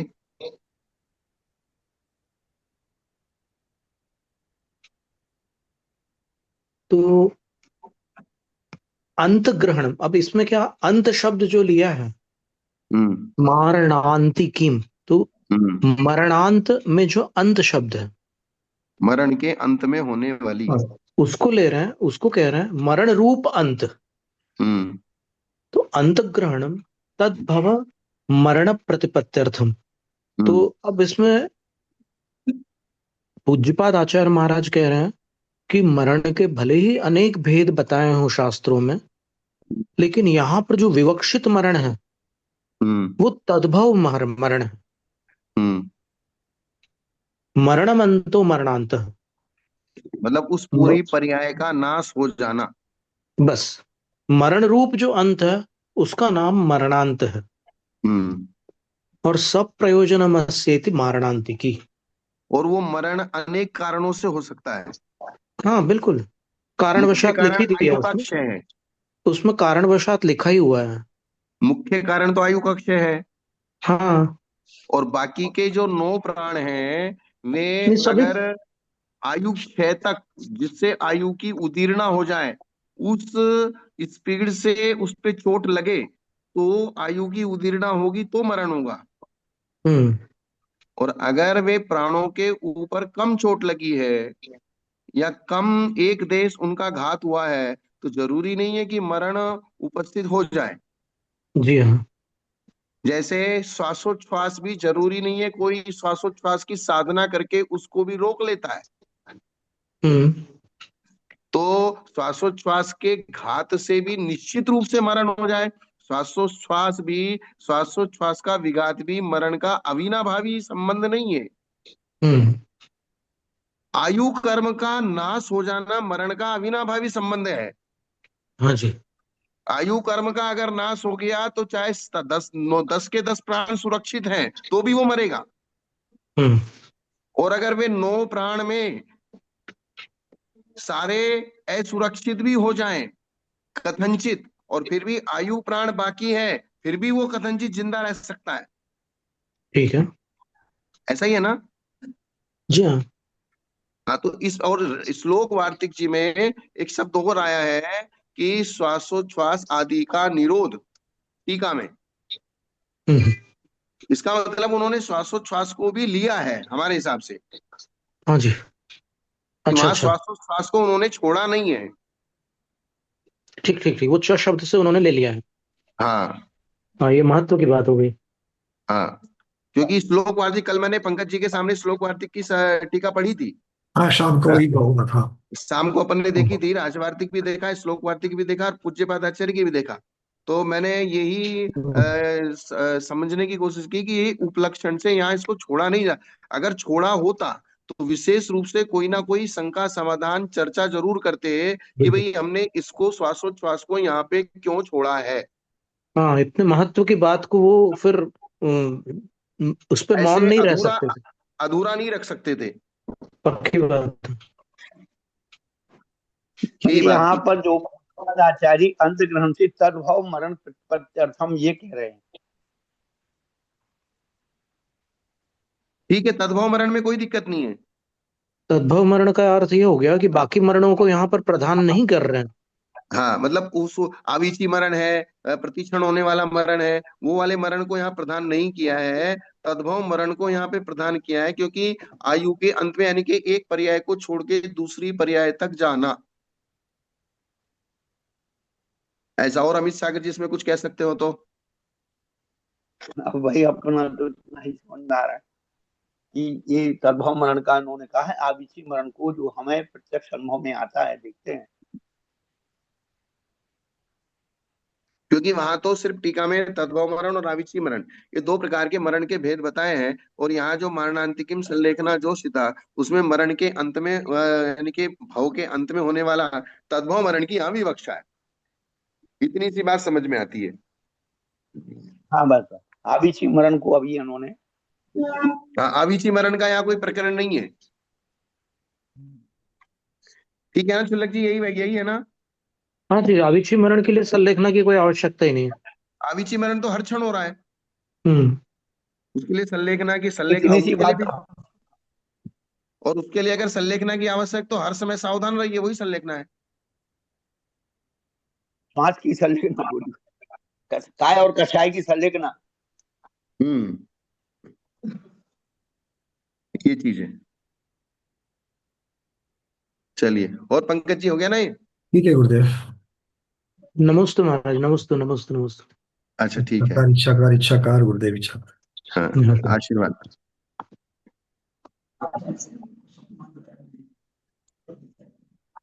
तो भगवती आराधना इसको मैं अभी पूर्ण करता हूँ। तो आज के इस कार्तिकेय प्रेक्षण ग्रंथराज के स्वाध्याय को यही समापन करते हैं। जैनम जयतु शासनम, जैनम जयतु शासनम, जैनम जयतु शासनम।